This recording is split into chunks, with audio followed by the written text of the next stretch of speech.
ಎಲ್ಲರಿಗೂ ಕರ್ತನಾದ ಯೇಸು ಕ್ರಿಸ್ತನ ಹೆಸರಿನಲ್ಲಿ ವಂದನೆಗಳು.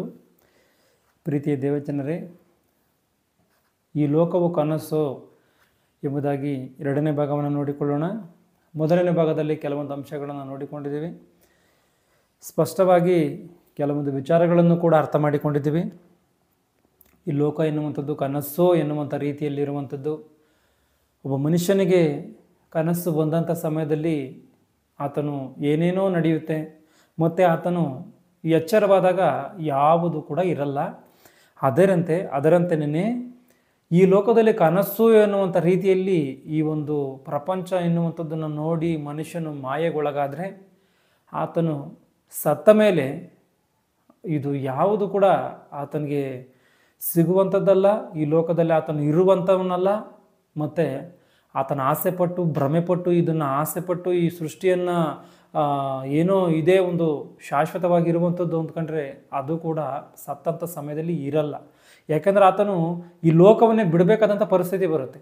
ಅಂದರೆ ಸತ್ತ ಕ್ಷಣದಲ್ಲಿ ಆತನು ಇಲ್ಲದಂತೆ ಆಗೋಗ್ತಾನೆ ಎನ್ನುವಂಥದ್ದನ್ನು ಬೈಬಲ್ ಸ್ಪಷ್ಟವಾಗಿ ತಿಳಿಸುತ್ತೆ. ಯೋಬನ ಗ್ರಂಥದಲ್ಲಿ ಇರುವಂಥ ಒಂದು ಮಾತು ಏನು ಅಂದರೆ, ಒಬ್ಬ ಮನುಷ್ಯನು ಈ ಲೋಕದಲ್ಲಿ ಎಲ್ಲ ಸುಖವನ್ನು ಅನುಭವಿಸಿ ಆತನು ಅನಾಯಾಸವಾಗಿ ಕ್ಷಣ ಮಾತ್ರದಲ್ಲಿ ಸಮಾಧಿಗೆ ಇಳಿಯುವನು ಎಂಬುದಾಗಿ ಸ್ಪಷ್ಟವಾಗಿ ಬೈಬಲಲ್ಲಿ ಇದೆ. ಮತ್ತು ಆತನು ಯಾವ ಸುಖವನ್ನು ಕೂಡ ಇಲ್ಲಿ ಅನುಭವಿಸಲ್ಲ. ಆತನು ಇಲ್ಲಿ ಅನುಭವಿಸಿದಂಥದ್ದೆಲ್ಲವೂ ಕೂಡ ಇನ್ನೊಂದು ಲೋಕಕ್ಕೆ ಅದು ಸಂಬಂಧಪಟ್ಟಿದ್ದಲ್ಲ. ಎಲ್ಲವನ್ನ ಇಲ್ಲೇ ಬಿಟ್ಟು ಹೋಗಬೇಕು ಮತ್ತು ಅನಾಯಾಸವಾಗಿ ಸಮಾಧಿಗೆ ಇಳಿಯುವನು ಎಂಬುದಾಗಿ ಸ್ಪಷ್ಟವಾದಂಥ ಮಾತುಗಳು ಬೈಬಲಲ್ಲಿ ಕಾಣುತ್ತೆ. ಆದ್ದರಿಂದ ಈ ಲೋಕದಲ್ಲಿ ಅನುಭವಿಸುವಂಥದ್ದೆಲ್ಲವೂ ಕೂಡ ಇನ್ನೊಂದು ಲೋಕದಲ್ಲಿ ಯಾವುದು ಇಲ್ವ ಅಂತ ನೋಡುವಾಗ ಯಾವುದೂ ಇಲ್ಲ. ಯಾಕೆಂದರೆ ಇದೆಲ್ಲ ಒಂಥರ ಕನಸು ಎನ್ನುವಂಥ ರೀತಿಯಲ್ಲಿ ಅಷ್ಟೇನೇ. ಯೋಬನ ಗ್ರಂಥ 24ನೇ ಅಧ್ಯಾಯ 19ನೇ ವಚನವನ್ನು ಗಮನಿಸಿ. ಬರಗಾಲವು ಬಿಸಿಲು ಹಿಮದ ನೀರನ್ನು ಹೀರುವ ಹಾಗೆ ಪಾತಾಳವು ಪಾಪಿಗಳನ್ನು ಎಳೆದುಕೊಳ್ಳುವುದು. ಬರಗಾಲ ಬಿಸಿಲು ಎನ್ನುವಂಥದ್ದು ಹಿಮದ ನೀರನ್ನು ಹೀರುತ್ತಂತೆ. ಅಂದರೆ ಬರಗಾಲ ಬಂದರೆ ಯಾವ ರೀತಿಯಾಗಿರುತ್ತೆ? ಸುಮಾರು ವರ್ಷಗಳು ಮಳೆ ಇಲ್ದಲೇ ಇದ್ದಂಥ ಪರಿಸ್ಥಿತಿಯಲ್ಲಿ ಭೂಮಿ ಯಾವ ರೀತಿಯಾಗಿ ಕಾದಿರುತ್ತೆ? ಕೆಂಡದ ರೀತಿಯಲ್ಲಿ ಕಾದಿರುತ್ತೆ. ಅಂಥ ಒಂದು ಸಮಯದಲ್ಲಿ ಒಂದು ವೇಳೆ ನೀರನ್ನ ಭೂಮಿಗೆ ಹಾಕಿದ್ರೆ, ಒಂದು ಹನಿ ನೀರನ್ನು ಭೂಮಿಗೆ ಹಾಕಿದ್ರೆ ಯಾವ ರೀತಿಯಾಗಿ ಎಳ್ಕೊಳ್ಳುತ್ತೋ ಆ ರೀತಿಯಾಗಿ ಈ ಒಂದು ಬರಗಾಲದಲ್ಲಿ ಈ ಎಳ್ಕೊಳ್ಳುವಂಥ ನೀರನ್ನು ಯಾವ ರೀತಿಯಾಗಿ ಎಳ್ಕೊಳ್ಳುತ್ತೋ ಆ ರೀತಿಯಾಗಿ ಪಾತಾಳ ಎನ್ನುವಂಥದ್ದು ಪಾಪಿಗಳನ್ನು ಎಳ್ಕೊಂಡ್ಬಿಡುತ್ತಂತೆ. ಆ ಒಂದು ಬಿಸಿಯಾಗಿರುವಂಥ ಭೂಮಿಯ ಮೇಲೆ ಇಬ್ಬನಿ ಬಿದ್ದರೆ ಯಾವ ರೀತಿಯಾಗಿರುತ್ತೆ, ಯಾವ ರೀತಿಯಾಗಿ ಎಳ್ಕೊಳ್ಳುತ್ತೆ, ಆ ರೀತಿಯಾಗಿ ಪಾತಾಳ ಎನ್ನುವಂಥದ್ದು ಪಾಪಿಗಳನ್ನು ಎಳೆದುಕೊಳ್ಳುಬಿಡ್ತದಂತೆ. ಅಂದರೆ ಏನಕ್ಕೋಸ್ಕರ ದೇವರ ಹೋಲಿಕೆಯಲ್ಲಿ ಮಾಡಲ್ಪಟ್ಟಂಥ ಮನುಷ್ಯನನ್ನು ಪಾತಾಳ ಎನ್ನುವಂಥದ್ದು ಏನಕ್ಕೋಸ್ಕರ ಎಳ್ಕೊಳ್ಳುತ್ತೆ? ಇವತ್ತು ಒಬ್ಬ ತಂದೆ ತಾಯಿ ಇರ್ತಾರೆ, ಮಕ್ಕಳನ್ನ ಪ್ರೀತಿಯಿಂದ ಸಾಕ್ತಾ ಇರ್ತಾರೆ. ಪ್ರೀತಿಯಿಂದ ಸಾಕ್ತಾ ಇದ್ದಂಥ ಸಮಯದಲ್ಲಿ ಅವ್ರನ್ನ ಒಂದು ವೇಳೆ ಆ ತಂದೆ ತಾಯಿಗಳ ಎದುರುಗಡೆ ಯಾರೋ ಹೊಡಿತಾ ಇದ್ದಾರೆ ಅಂದ್ಕೊಳ್ಳಿ. ಅಂದರೆ ಇದರಿಂದ ಆ ತಂದೆ ತಾಯಿಗಳು ಅದನ್ನು ನೋಡಿಕೊಂಡು ಸುಮ್ಮನೆ ಇರ್ತಾರೆ ಅಂದ್ಕೊಳ್ಳಿ. ಇದರಿಂದ ಇರುವಂಥ ಒಂದು ರಹಸ್ಯ ಏನು ಅಂದರೆ ತಂದೆ ತಾಯಿಗಳೇ ಶಿಕ್ಷೆಯನ್ನು ಕೊಡಿಸ್ತಾ ಇದ್ದಾರೆ ಎನ್ನುವಂಥದ್ದೇ ಇದು ಅರ್ಥ. ಅಂಥ ಶಿಕ್ಷೆ ಆಗುವಂಥದ್ದನ್ನು ನೋಡಿ ಅವರು ಸುಮ್ಮನೆ ಇದ್ದಾರೆ ಅಂತ ಅಂದರೆ ತಂದೆ ತಾಯಿಗಳೇ ಶಿಕ್ಷೆ ಕೊಡಿಸ್ತಾ ಇದ್ದಾರೆ ಎನ್ನುವಂಥ ಒಂದು ಅರ್ಥ. ಅಂದರೆ ಪೊಲೀಸಲ್ಲಾಗಿರ್ಬೋದು, ಮತ್ತೊಂದಾಗಿರ್ಬೋದು. ಆ ರೀತಿಯಾಗಿ ದೇವರ ಹೋಲಿಕೆಯಲ್ಲಿ ಮಾಡಲ್ಪಟ್ಟಂಥ ಮನುಷ್ಯನನ್ನು ಪಾತಾಳ ಎನ್ನುವಂಥದ್ದು ಎಳ್ಕೊಳ್ತಾ ಇದೆ, ನರಕಕ್ಕೆ ಎಳ್ಕೊಳ್ತಾ ಇದೆ ಅಂದರೆ ಇದರ ಅರ್ಥ ಏನು ಅಂದರೆ ದೇವರು ಪಾತಾಳಕ್ಕೆ ಅಧಿಕಾರವನ್ನು ಕೊಟ್ಟಿದ್ದಾನೆ ಎನ್ನುವಂಥದ್ದನ್ನು ಸ್ಪಷ್ಟವಾಗಿ ಅರ್ಥ ಮಾಡಿಕೊಳ್ಳಬೇಕು. ಬರಗಾಲವು ಬಿಸಿಲು ಹಿಮದ ನೀರನ್ನು ಹೀರುವ ಹಾಗೆ ಪಾತಾಳವು ಪಾಪಿಗಳನ್ನು ಎಳೆದುಕೊಳ್ಳುವುದು. ಎತ್ತ ಹೊಟ್ಟೆಯೇ ಅವನನ್ನು ಮರೆತು ಬಿಡುವುದು. ಹುಳವು ಅವನ ಹೆಣವನ್ನು ರುಚಿಯಿಂದ ತಿನ್ನುವುದು. ಹುಳ ಏನು ಮಾಡುತ್ತಂತೆ? ಅವನ ಹೆಣವನ್ನು ರುಚಿಯಿಂದ ತಿನ್ನುತ್ತಂತೆ. ಅಂದರೆ ಸತ್ತೋದಂಥ ಮನುಷ್ಯರನ್ನು ತೆಗೆದುಕೊಂಡು ಹೋಗಿ ನಾವು ಭೂಮಿಯಲ್ಲಿ ಮುಚ್ಚಿದ್ರೆ ಏನಾಗುತ್ತೆ? ಸ್ವಲ್ಪ ದಿನಗಳು ಕಳೆದ ಮೇಲೆ ಭೂಮಿಯಲ್ಲಿದ್ದಂಥ ಆ ಒಂದು ಆತನ ಶರೀರ ಇರಲ್ಲ. ಏನಕ್ಕೆಂದರೆ ಭೂಮಿಯಲ್ಲಿರುವಂಥ ಹುಳಗಳು ಏನು ಮಾಡುತ್ತಂತೆ? ತಿಂದುಬಿಡುತ್ತಂತೆ. ಯಾವುದೋ ಒಂದು ಬೀದಿಗಳಲ್ಲಿ ರೋಡ್ಗಳಲ್ಲಿ ನಾಯಿಗಳು ಸತ್ತು ಬಿದ್ದಂಥ ಸಮಯದಲ್ಲಿ ಸತ್ತು ಬಿದ್ದು 1 ದಿನ ಆದಮೇಲೋ 2 ದಿನ ಆದಮೇಲೋ ಹೋಗಿ ನೋಡಿ, ಇಲ್ಲ 3 ದಿನ ಆದಮೇಲೆ ಹೋಗಿ ನೋಡಿ, ಭಯಂಕರವಾದಂಥ ಹುಳುಗಳು ಪಿತ ಅಂತ ಓಡಾಡ್ತಿರ್ತದೆ. ಅಂದರೆ ತಿಂತಿರ್ತತೆ, ಅದನ್ನು ಮಾಂಸವನ್ನು ತಿಂತಿರ್ತತೆ. ಆ ರೀತಿಯಾಗಿ ಈ ಒಂದು ಹುಳಗಳು ಆ ರೀತಿಯಾಗಿ ತಿನ್ನುತ್ತಂತೆ. ಅಂದರೆ ಈ ಮನುಷ್ಯನ ಜೀವನದಲ್ಲಿ ಇಷ್ಟೆಲ್ಲ ಸುಖವನ್ನು ಅನುಭವಿಸಿ ಇದೇ ಶಾಶ್ವತವಾದಂಥದ್ದು, ಇದೇ ಕೊನೆಯವರೆಗೂ ಇರುವಂಥದ್ದು, ನಾವಿಲ್ಲೇ ಶಾಶ್ವತ ಕಾಲದಲ್ಲಿ ಇರ್ತೀವಿ ಎನ್ನುವಂಥ ರೀತಿಯಲ್ಲಿ ವರ್ತಿಸಿದ್ರೆ ದೇವರು ಈ ಗತಿಗೆ ತರ್ತಾನ? ಈ ಗತಿಗೆ ತನ್ನಟಿಗೆ ತಾನೇ ಮಾಡ್ಕೊಳ್ತಾನೆ. ಅಂದರೆ ದೇವರು ಈ ಗತಿಗೆ ತರುವುದಕ್ಕೆ ಕಾರಣ ಮನುಷ್ಯನೇ. ಹುಳವು ಏನು ಮಾಡುತ್ತಂತ ಅವನ ಹೆಣವನ್ನು ರುಚಿಯಿಂದ ತಿನ್ನುತ್ತಂತೆ. ಅಂದರೆ ಯಾವ ರೀತಿಯಾಗಿರುತ್ತೋ ಒಂದು ಸಾರಿ ಆಲೋಚನೆ ಮಾಡಿ ನೋಡಿ. ನಾವೆಲ್ಲರೂ ಮಾಂಸವನ್ನು ತಿಂತೀವಿ, ಕೋಳಿಯನ್ನು ತಿಂತೀವಿ, ಮತ್ತು ಹಲವಾರು ಒಂದು ಪಕ್ಷಿಗಳನ್ನಾಗಿರ್ಬೋದು, ಪ್ರಾಣಿಗಳನ್ನಾಗಿರ್ಬೋದು ತಿಂತಾ ಇರ್ತೀವಿ. ಅಂದರೆ ಚೆನ್ನಾಗಿ ಉಪ್ಪು ಖಾರ ಹಾಕಿ ಚೆನ್ನಾಗಿ ಫ್ರೈ ಮಾಡಿ ತಿಂತಿರ್ತೀವಿ ಅಂತ ನೋಡೋಕೆ ಆ ರೀತಿಯಾಗಿ ತಿಂತೀವಿ. ಅಂದರೆ ಆ ರೀತಿಯಾಗಿ ನಾವು ಯಾವ ರೀತಿಯಾಗಿ ತಿಂತೀವಿ? ಚೆನ್ನಾಗಿದೆ ಎಂಬುದಾಗಿ ನಾವು ಮಾಡ್ಕೊಂಡು ತಿಂತೀವಿ. ಆದರೆ ನಮ್ಮ ಹೆಣವನ್ನು ಕೂಡ ಹುಳುಗಳು ಆ ರೀತಿಯಾಗಿ ತಿನ್ನುತ್ತಂತೆ. ಅಂದರೆ ಸ್ಪಷ್ಟವಾಗಿ ಅರ್ಥ ಮಾಡಿಕೊಳ್ಳುವಂಥ ಒಂದು ವಿಚಾರ ಏನು ಅಂತ ನೋಡುವಾಗ ಇದು ಯಾವುದೂ ಕೂಡ ಶಾಶ್ವತವಾದಂಥದ್ದಲ್ಲ. ಅಂದರೆ ನಮ್ಮ ಈ ಶರೀರ ಕೂಡ ಶಾಶ್ವತವಾಗಿರುತ್ತೆ ಅಂತ ಕೇಳಿದ್ದೀರಾ? ಈ ಒಂದು ಶರೀರಕ್ಕೋಸ್ಕರವೇ ಈ ಹುಟ್ಟಿನಿಂದ ಸಾಯುವವರೆಗೂ ಕೂಡ ಪ್ರಯಾಸಗಳು. ಇವತ್ತು ಮನುಷ್ಯನು ಹೋಗಿ ಯಾವುದೋ ಒಂದು ವಿಚಾರಕ್ಕೆ ಕೊಲೆಯನ್ನು ಮಾಡ್ತಾನೆ ಅಂದ್ಕೊಳ್ಳಿ, ಆತನ ಹಿಂದೆ ಏನಿದೆ, ಆತನ ಆ ಒಂದು ಕಾರ್ಯದ ಹಿಂದೆ ಆತನ ಮನಸ್ಸಿನಲ್ಲಿರುವಂಥ ಉದ್ದೇಶಗಳನ್ನು ನೋಡುವಂಥದ್ದಾದರೆ ಆತನ ಶರೀರಕ್ಕೋಸ್ಕರವೇ ಮಾಡಿರ್ತಾನೆ. ಅಂದರೆ ಆತನಿಗೆ ಯಾವುದೋ ಏನೋ ಒಂದು ಹಾನಿ ಮಾಡಿರ್ತಾರೆ ಅಂದ್ಕೊಳ್ಳಿ, ಇಲ್ಲ ಈತನ ಒಂದು ಬಿಸ್ನೆಸ್ಸಿಗೆ ಆತನೇನೋ ಅಡ್ಡಿಯಾಗಿರ್ತಾನೆ ಅಂದ್ಕೊಳ್ಳಿ, ಇಲ್ಲ ಈತನ ಸುಖವಾಗಿರೋದಕ್ಕೆ ಏನೋ ಒಂದು ಅಡ್ಡಿ ಆತಂಕಗಳನ್ನು ಉಂಟು ಮಾಡ್ತಾನೆ ಎನ್ನುವಂಥ ಕಾರಣಕ್ಕೋಸ್ಕರವೇ ಆತನು ಆ ಒಂದು ಕಾರ್ಯವನ್ನು ಮಾಡುವಂಥವನಾಗಿರ್ತಾನೆ. ಅಂದರೆ ಈ ಒಂದು ಕೆಲಸವನ್ನು ಮಾಡಿದ್ರಿಂದ ಈತನ ಸುಖಕ್ಕೋಸ್ಕರವೇನಾ? ಈತನ ಶರೀರ ಸುಖಕ್ಕೋಸ್ಕರವೇ ಆತನ ಏನು ಮಾಡಿರ್ತಾನೆ ಅಂಥ ಒಂದು ಕೆಲಸವನ್ನು ಮಾಡಿರ್ತಾನೆ.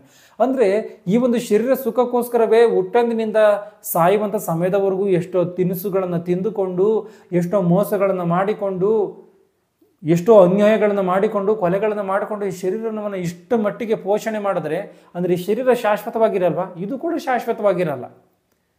ಅಂದರೆ ಈ ಲೋಕ ಎನ್ನುವಂಥದ್ದು ಎಷ್ಟರ ಮಟ್ಟಿಗೆ ಕನಸೋ ಎನ್ನುವಂಥದ್ದನ್ನು ಒಂದು ಸಾರಿ ಆಲೋಚನೆ ಮಾಡಿ ನೋಡಿ. ಇದನ್ನು ತಿಳಿದುಕೊಂಡಂಥ ಯೇಸು ಕ್ರಿಸ್ತನು ನಮ್ಮ ರೀತಿಯಲ್ಲಿ ಶರೀರದಲ್ಲಿ ಭೂಮಿಗೆ ಬಂದಾಗ ಆತನ ಏನು ಮಾಡಿದ್ದಾನೆ?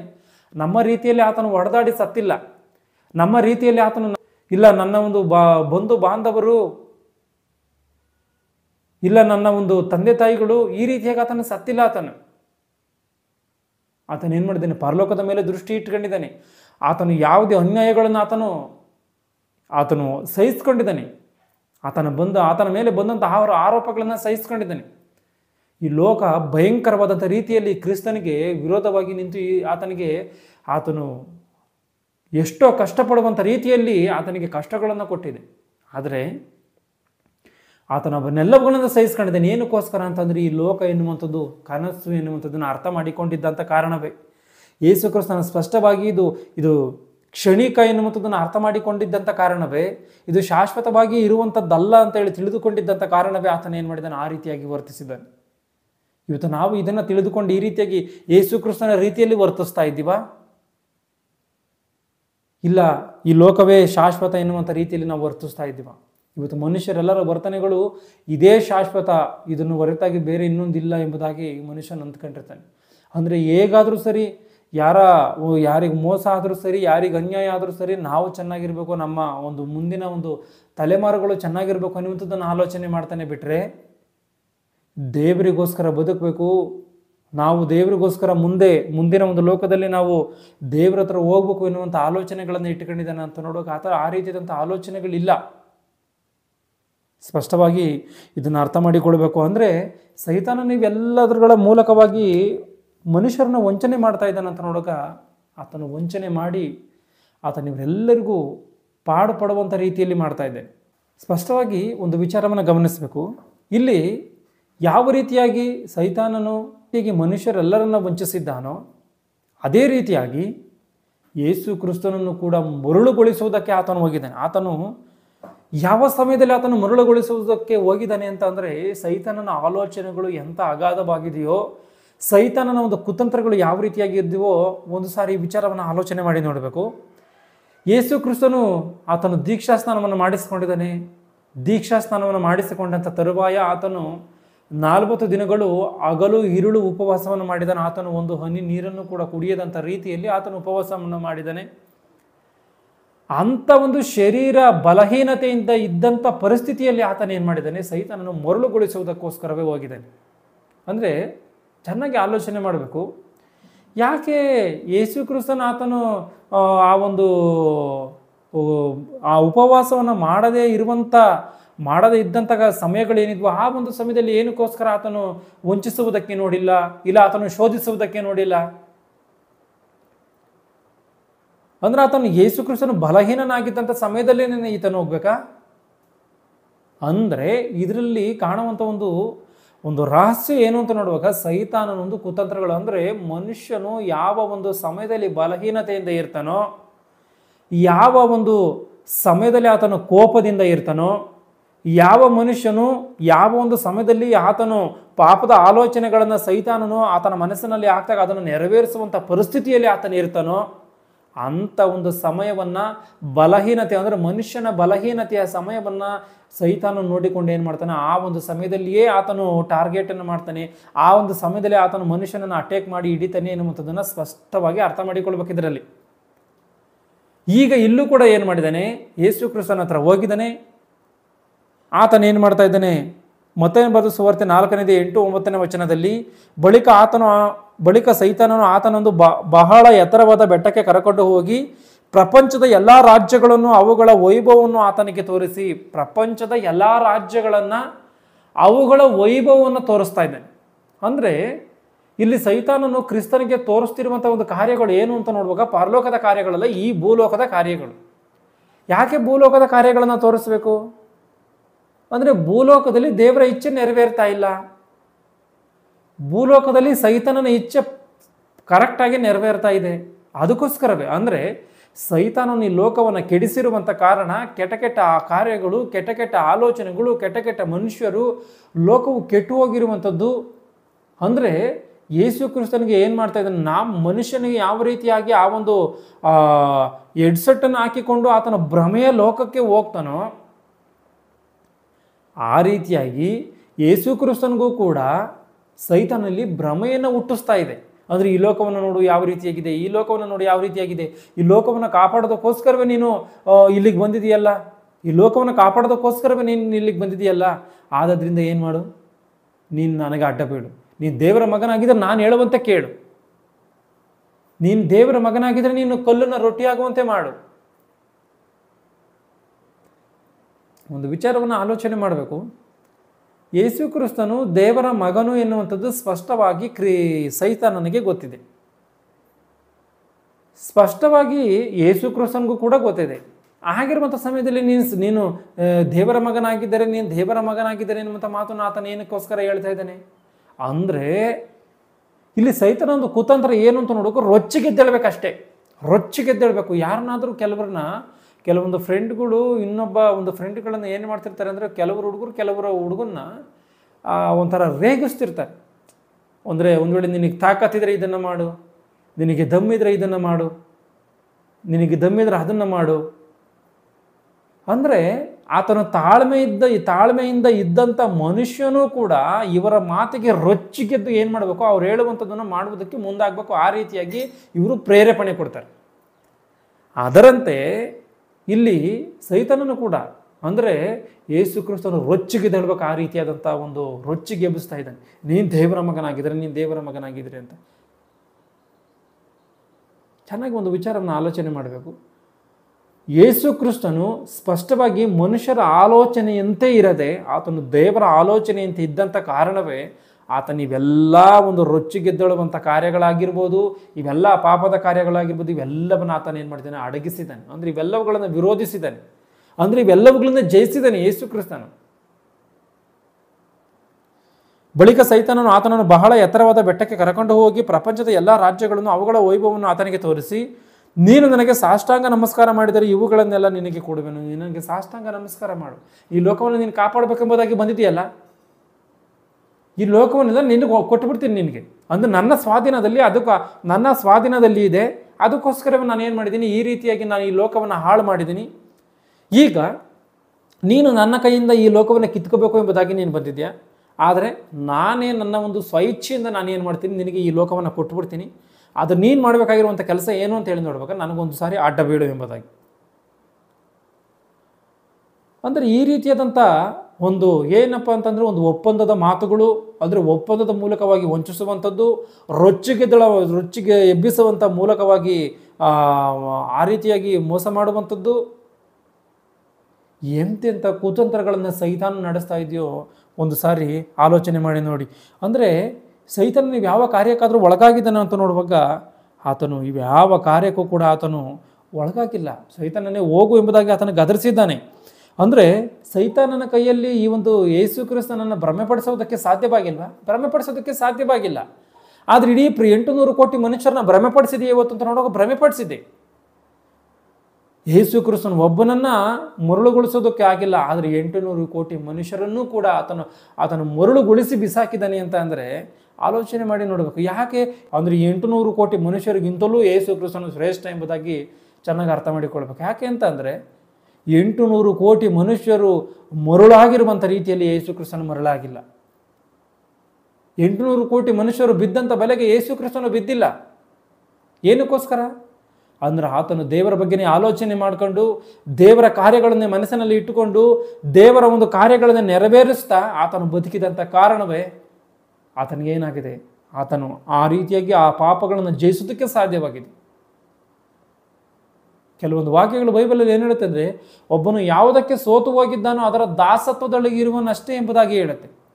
ಅಂದರೆ ಈ ಲೋಕದಲ್ಲಿ ನಾವು ಯಾವುದೋ ಒಂದು ಕಾರ್ಯಗಳಿಗೆ, ಪಾಪದ ಕಾರ್ಯಗಳಿಗೆ, ಸೈತನನ ಆಲೋಚನೆಗಳಿಗೆ ಸೋತೋಗಿದ್ದೀವ, ಅದರ ದಾಸತ್ವದಲ್ಲಿ ಅಂದರೆ ಸೈತನನ ದಾಸತ್ವದಲ್ಲಿ ನಾವು ಇದ್ದೀವಿ ಅಂತ. ಅಂದರೆ ಯೇಸು ಕ್ರಿಸ್ತನು ಈಗ ಆತನ ಏನು ಮಾಡಿದ್ದಾನೆ, ದೇವರ ಕಾರ್ಯಗಳಿಗೆ ಸೋತೋಗಿದ್ದಾನೆ. ದೇವರ ಕಾರ್ಯಗಳಿಗೆ ಸೋತೋಗಿರುವಂಥ ಕಾರಣ, ದೇವರ ಕೆಲಸದಲ್ಲಿ ಆತನು ಮಗ್ನನಾಗಿರುವಂಥ ಕಾರಣ, ಈ ಒಂದು ಕಾರ್ಯಗಳಿಗೆ ಆತನು ಯಾವುದನ್ನು ಕೂಡ ಆತನು ನೆರವೇರಿಸೋದಕ್ಕೆ, ಪಾಪದ ಕಾರ್ಯಗಳನ್ನು ನೆರವೇರಿಸೋದಕ್ಕೆ ಸಾಧ್ಯವಿಲ್ಲ. ನಾವು ಕೂಡ ಕ್ರಿಸ್ತನಂತೆ ಇರ್ತೀವ, ಇಲ್ಲ ಸೈತನನ ಆಲೋಚನೆ ಅಂತ ಇರ್ತೀವ, ಒಂದು ಸಾರಿ ತೀರ್ಮಾನ ಮಾಡಿಕೊಳ್ಳಿ. ಅಂದರೆ ಯೇಸು ಕ್ರಿಸ್ತನಿಗೆ ಸ್ಪಷ್ಟವಾಗಿ ತಿರುಗಿ ಹೋಗಬೇಕಾಗಿರುವಂಥ ಒಂದು ಲೋಕ ಎನ್ನುವಂಥದ್ದು ಗೊತ್ತಿದೆ. ಯಾಕಂದರೆ ಆತನು ಎಲ್ಲಿಂದ ಬಂದಿದ್ದಾನೋ ಆತನಿಗೆ ಎಲ್ಲಿಗೆ ಹೋಗ್ಬೇಕು ಎನ್ನುವಂಥದ್ದು ಸ್ಪಷ್ಟವಾಗಿ ಗೊತ್ತಿದೆ. ಅಂದರೆ ಇದು ಈ ಲೋಕ ಎನ್ನುವಂಥದ್ದು ಕನಸು ಎಂಬುದಾಗಿ, ಇದು ಶಾಶ್ವತವಾದಂಥದ್ದಲ್ಲ ಎಂಬುದಾಗಿ ಆತನಿಗೆ ಗೊತ್ತಿದೆ. ಅಂದರೆ ಸ್ವಲ್ಪ ಕಾಲ ದೇವರ ಕಾರ್ಯವನ್ನು, ಸ್ವಲ್ಪ ಒಂದು ಕ್ಷಣಿಕ ಕಾಲಗಳು ದೇವರ ಕೆಲಸವನ್ನು ನೆರವೇರಿಸೋದಕ್ಕೋಸ್ಕರವೇ ಈ ಭೂಮಿ ಮೇಲೆ ಬಂದಿದ್ದಾನೆ. ಇದನ್ನ ಅರ್ಥ ಮಾಡಿಕೊಳ್ಬೇಕು. ಯಾಕೆ ಅಂತ ಅಂದರೆ ಯೇಸು ಕ್ರಿಸ್ತನೇನೋ ದೇವರ ಲೆಕ್ಕದಲ್ಲಿ, ನಾವು ನಮ್ಮ ಲೆಕ್ಕದಲ್ಲಿ ಯೇಸು ಕ್ರಿಸ್ತನ 33.5 ವರ್ಷಗಳು ಈ ಭೂಮಿ ಮೇಲೆ ಇದ್ರಲ್ಲ ಎಂಬುದಾಗಿ ನಾವು ಅಂದ್ಕೊಂತೀವಿ. ಅದು 2 ಪೇತ್ರ 3:8ನೇ ವಚನದ ಪ್ರಕಾರವಾಗಿ ಒಂದು ದಿನ ಎನ್ನುವಂಥದ್ದು ದೇವರ ಲೆಕ್ಕದಲ್ಲಿ, ಒಂದು ದಿನ ಎನ್ನುವಂಥದ್ದು ನಮ್ಮ ಲೆಕ್ಕದಲ್ಲಿ 1000 ದಿನಗಳು. ನಮಗೆ 1000 ದಿನಗಳು ಯಾವ ರೀತಿಯಾಗಿರ್ತದೋ ಅದು ದೇವರ ಲೆಕ್ಕದಲ್ಲಿ ಒಂದು ದಿನ. ಅಂದರೆ ಎಷ್ಟು ಸಮಯಗಳ ಕಾಲ ಯೇಸು ಕ್ರಿಸ್ತನನ್ನು ದೇವರು ಬಿಟ್ಟಿದ್ದಾರೋ ಒಂದು ಸಾರಿ ಆಲೋಚನೆ ಮಾಡಿ ನೋಡಿ. ಇವತ್ತು ಮನುಷ್ಯರೆಲ್ಲರೂ ಅಷ್ಟೇ 60 ವರ್ಷ 70 ವರ್ಷಕ್ಕೆ ನಾವು ಸಾಯ್ತಿದ್ರೆ, ಅಂದರೆ ದೇವರ ಲೆಕ್ಕದಲ್ಲಿ ನಾವು ಸ್ವಲ್ಪ ಟೈಮ್ಗಳು ಮಾತ್ರವೇ ಈ ಭೂಮಿ ಮೇಲೆ ಇದ್ದೀವಿ. ಅಂದರೆ ದೇವರಿಗೆ ಅಷ್ಟು ದಿನ ಮಾತ್ರವೇನ ಮನುಷ್ಯನನ್ನು ಬಿಟ್ಟಿರೋದಕ್ಕೆ ಸಾಧ್ಯವಾಗೋದು? ಅಷ್ಟೇನೇನೆ. ಯಾಕಂದರೆ ಆತನಲ್ಲಿ ಅಗಾಧವಾದಂಥ ಪ್ರೀತಿ ಇದೆ. ಮನುಷ್ಯನನ್ನು ಬಿಟ್ಟಿರುವುದಕ್ಕೆ ದೇವರ ಕೈಯಲ್ಲಿ ಆಗಲ್ಲ, ತನ್ನ ಮಕ್ಕಳನ್ನ ಬಿಟ್ಟಿರುವುದಕ್ಕೆ ಆಗಲ್ಲ. ಅದಕ್ಕೋಸ್ಕರವೇ ಆತನ ಏನು ಮಾಡ್ತಾ ಇದ್ದಾನೆ, ಈ ಲೋಕದಿಂದ ಆತನ ತೆಗಿತಾ ಇದ್ದಾನೆ, ಪರಲೋಕಕ್ಕೆ ಆತನ ಕರಿತಾ ಇದ್ದಾನೆ. ಆದರೂ ಮನುಷ್ಯನು ಯಾವುದನ್ನು ನೆರವೇರಿಸಿ ದೇವರ ಬಳಿಗೆ ಹೋಗ್ತಾನೆ? ಆಲೋಚನೆ ಮಾಡಿ ನೋಡಿ. ದೇವರ ಕಾರ್ಯಗಳನ್ನು ನೆರವೇರಿಸಿದರೆ ದೇವರ ಬಳಿಗೆ ಹೋಗೋದಕ್ಕೆ ಸಾಧ್ಯ. ದೇವರ ಕಾರ್ಯಗಳನ್ನು ನೆರವೇರಿಸಲೇ ಇದ್ರೆ ಹೋಗೋದಕ್ಕೆ ಸಾಧ್ಯ ಇಲ್ಲವೇ ಇಲ್ಲ. ಇವತ್ತು ಸೈತಾನನನ್ನು ಆ ಒಂದು ಯೇಸು ಕ್ರಿಸ್ತನನ್ನು ವಂಚಿಸಿದಂಥ ರೀತಿಯಲ್ಲಿನೇ ಇವತ್ತು ಪ್ರತಿಯೊಬ್ಬ ಮನುಷ್ಯನನ್ನು ಕೂಡ ವಂಚಿಸ್ತಾ ಇದೆ ಅನ್ನುವಂಥದ್ದನ್ನು ಆಲೋಚನೆ ಮಾಡಿ ತಿಳ್ಕೋಬೇಕು. ಯಾಕೆ ಅಂತ ಅಂದರೆ ಯಾವುದೋ ಒಬ್ಬ ಮನುಷ್ಯನನ್ನು ಯಾವುದೋ ಒಂದು ರೀತಿಯಲ್ಲಿ, ಅದು ಶರೀರ ಆಸೆ ಆಗಿರ್ಬೋದು, ಕಣ್ಣಿನ ಆಸೆ ಆಗಿರ್ಬೋದು, ಬದುಕು ಬಾಳಿನ ಡಂಬ ಎನ್ನುವಂಥದ್ದಾಗಿರ್ಬೋದು, ಈ ಲೋಕದ ಮೇಲಿರುವಂಥ ಕಾರ್ಯಗಳ ಮೇಲೆ ಆಸೆ ಹುಟ್ಟಿಸುವಂಥದ್ದಾಗಿರ್ಬೋದು, ಯಾವುದೋ ಒಂದು ಕ್ರಿಯೆಯ ಮೂಲಕವಾಗಿ ಮನುಷ್ಯನನ್ನು ವಂಚಿಸಿ ಮೋಸ ಮಾಡ್ಕೊಂಡೇ ಬರ್ತಾ ಇದೆ, ಮುಂದೆ ಮಾಡ್ಕೊಂಡು ಹೋಗುತ್ತೆ. ಚೆನ್ನಾಗಿ ಇದನ್ನು ತಿಳಿದುಕೊಳ್ಳಬೇಕು. ಅಂದರೆ ಇಷ್ಟರ ಮಟ್ಟಿಗೆ ಈ ಒಂದು ಸೈತಾನನು ಕೆಲಸವನ್ನು ಮಾಡ್ತಾ ಇದ್ದಾನೆ, ಅಷ್ಟರ ಮಟ್ಟಿಗೆ ಕೆಲಸವನ್ನು ಮಾಡ್ತಾ ಇದ್ದಾನೆ. ಯೇಸು ಕ್ರಿಸ್ತರು ಒಂದು ಸಾಮ್ಯವನ್ನು ಹೇಳ್ತಾರೆ, ದೆವ್ವವು ಮನುಷ್ಯನನ್ನು ಬಿಟ್ಟು ಹೋದ ಮೇಲೆ ವಿಶ್ರಾಂತಿಗೋಸ್ಕರ ಸ್ಥಳವನ್ನು ಹುಡುಕುತ್ತೆ ಎಂಬುದಾಗಿ.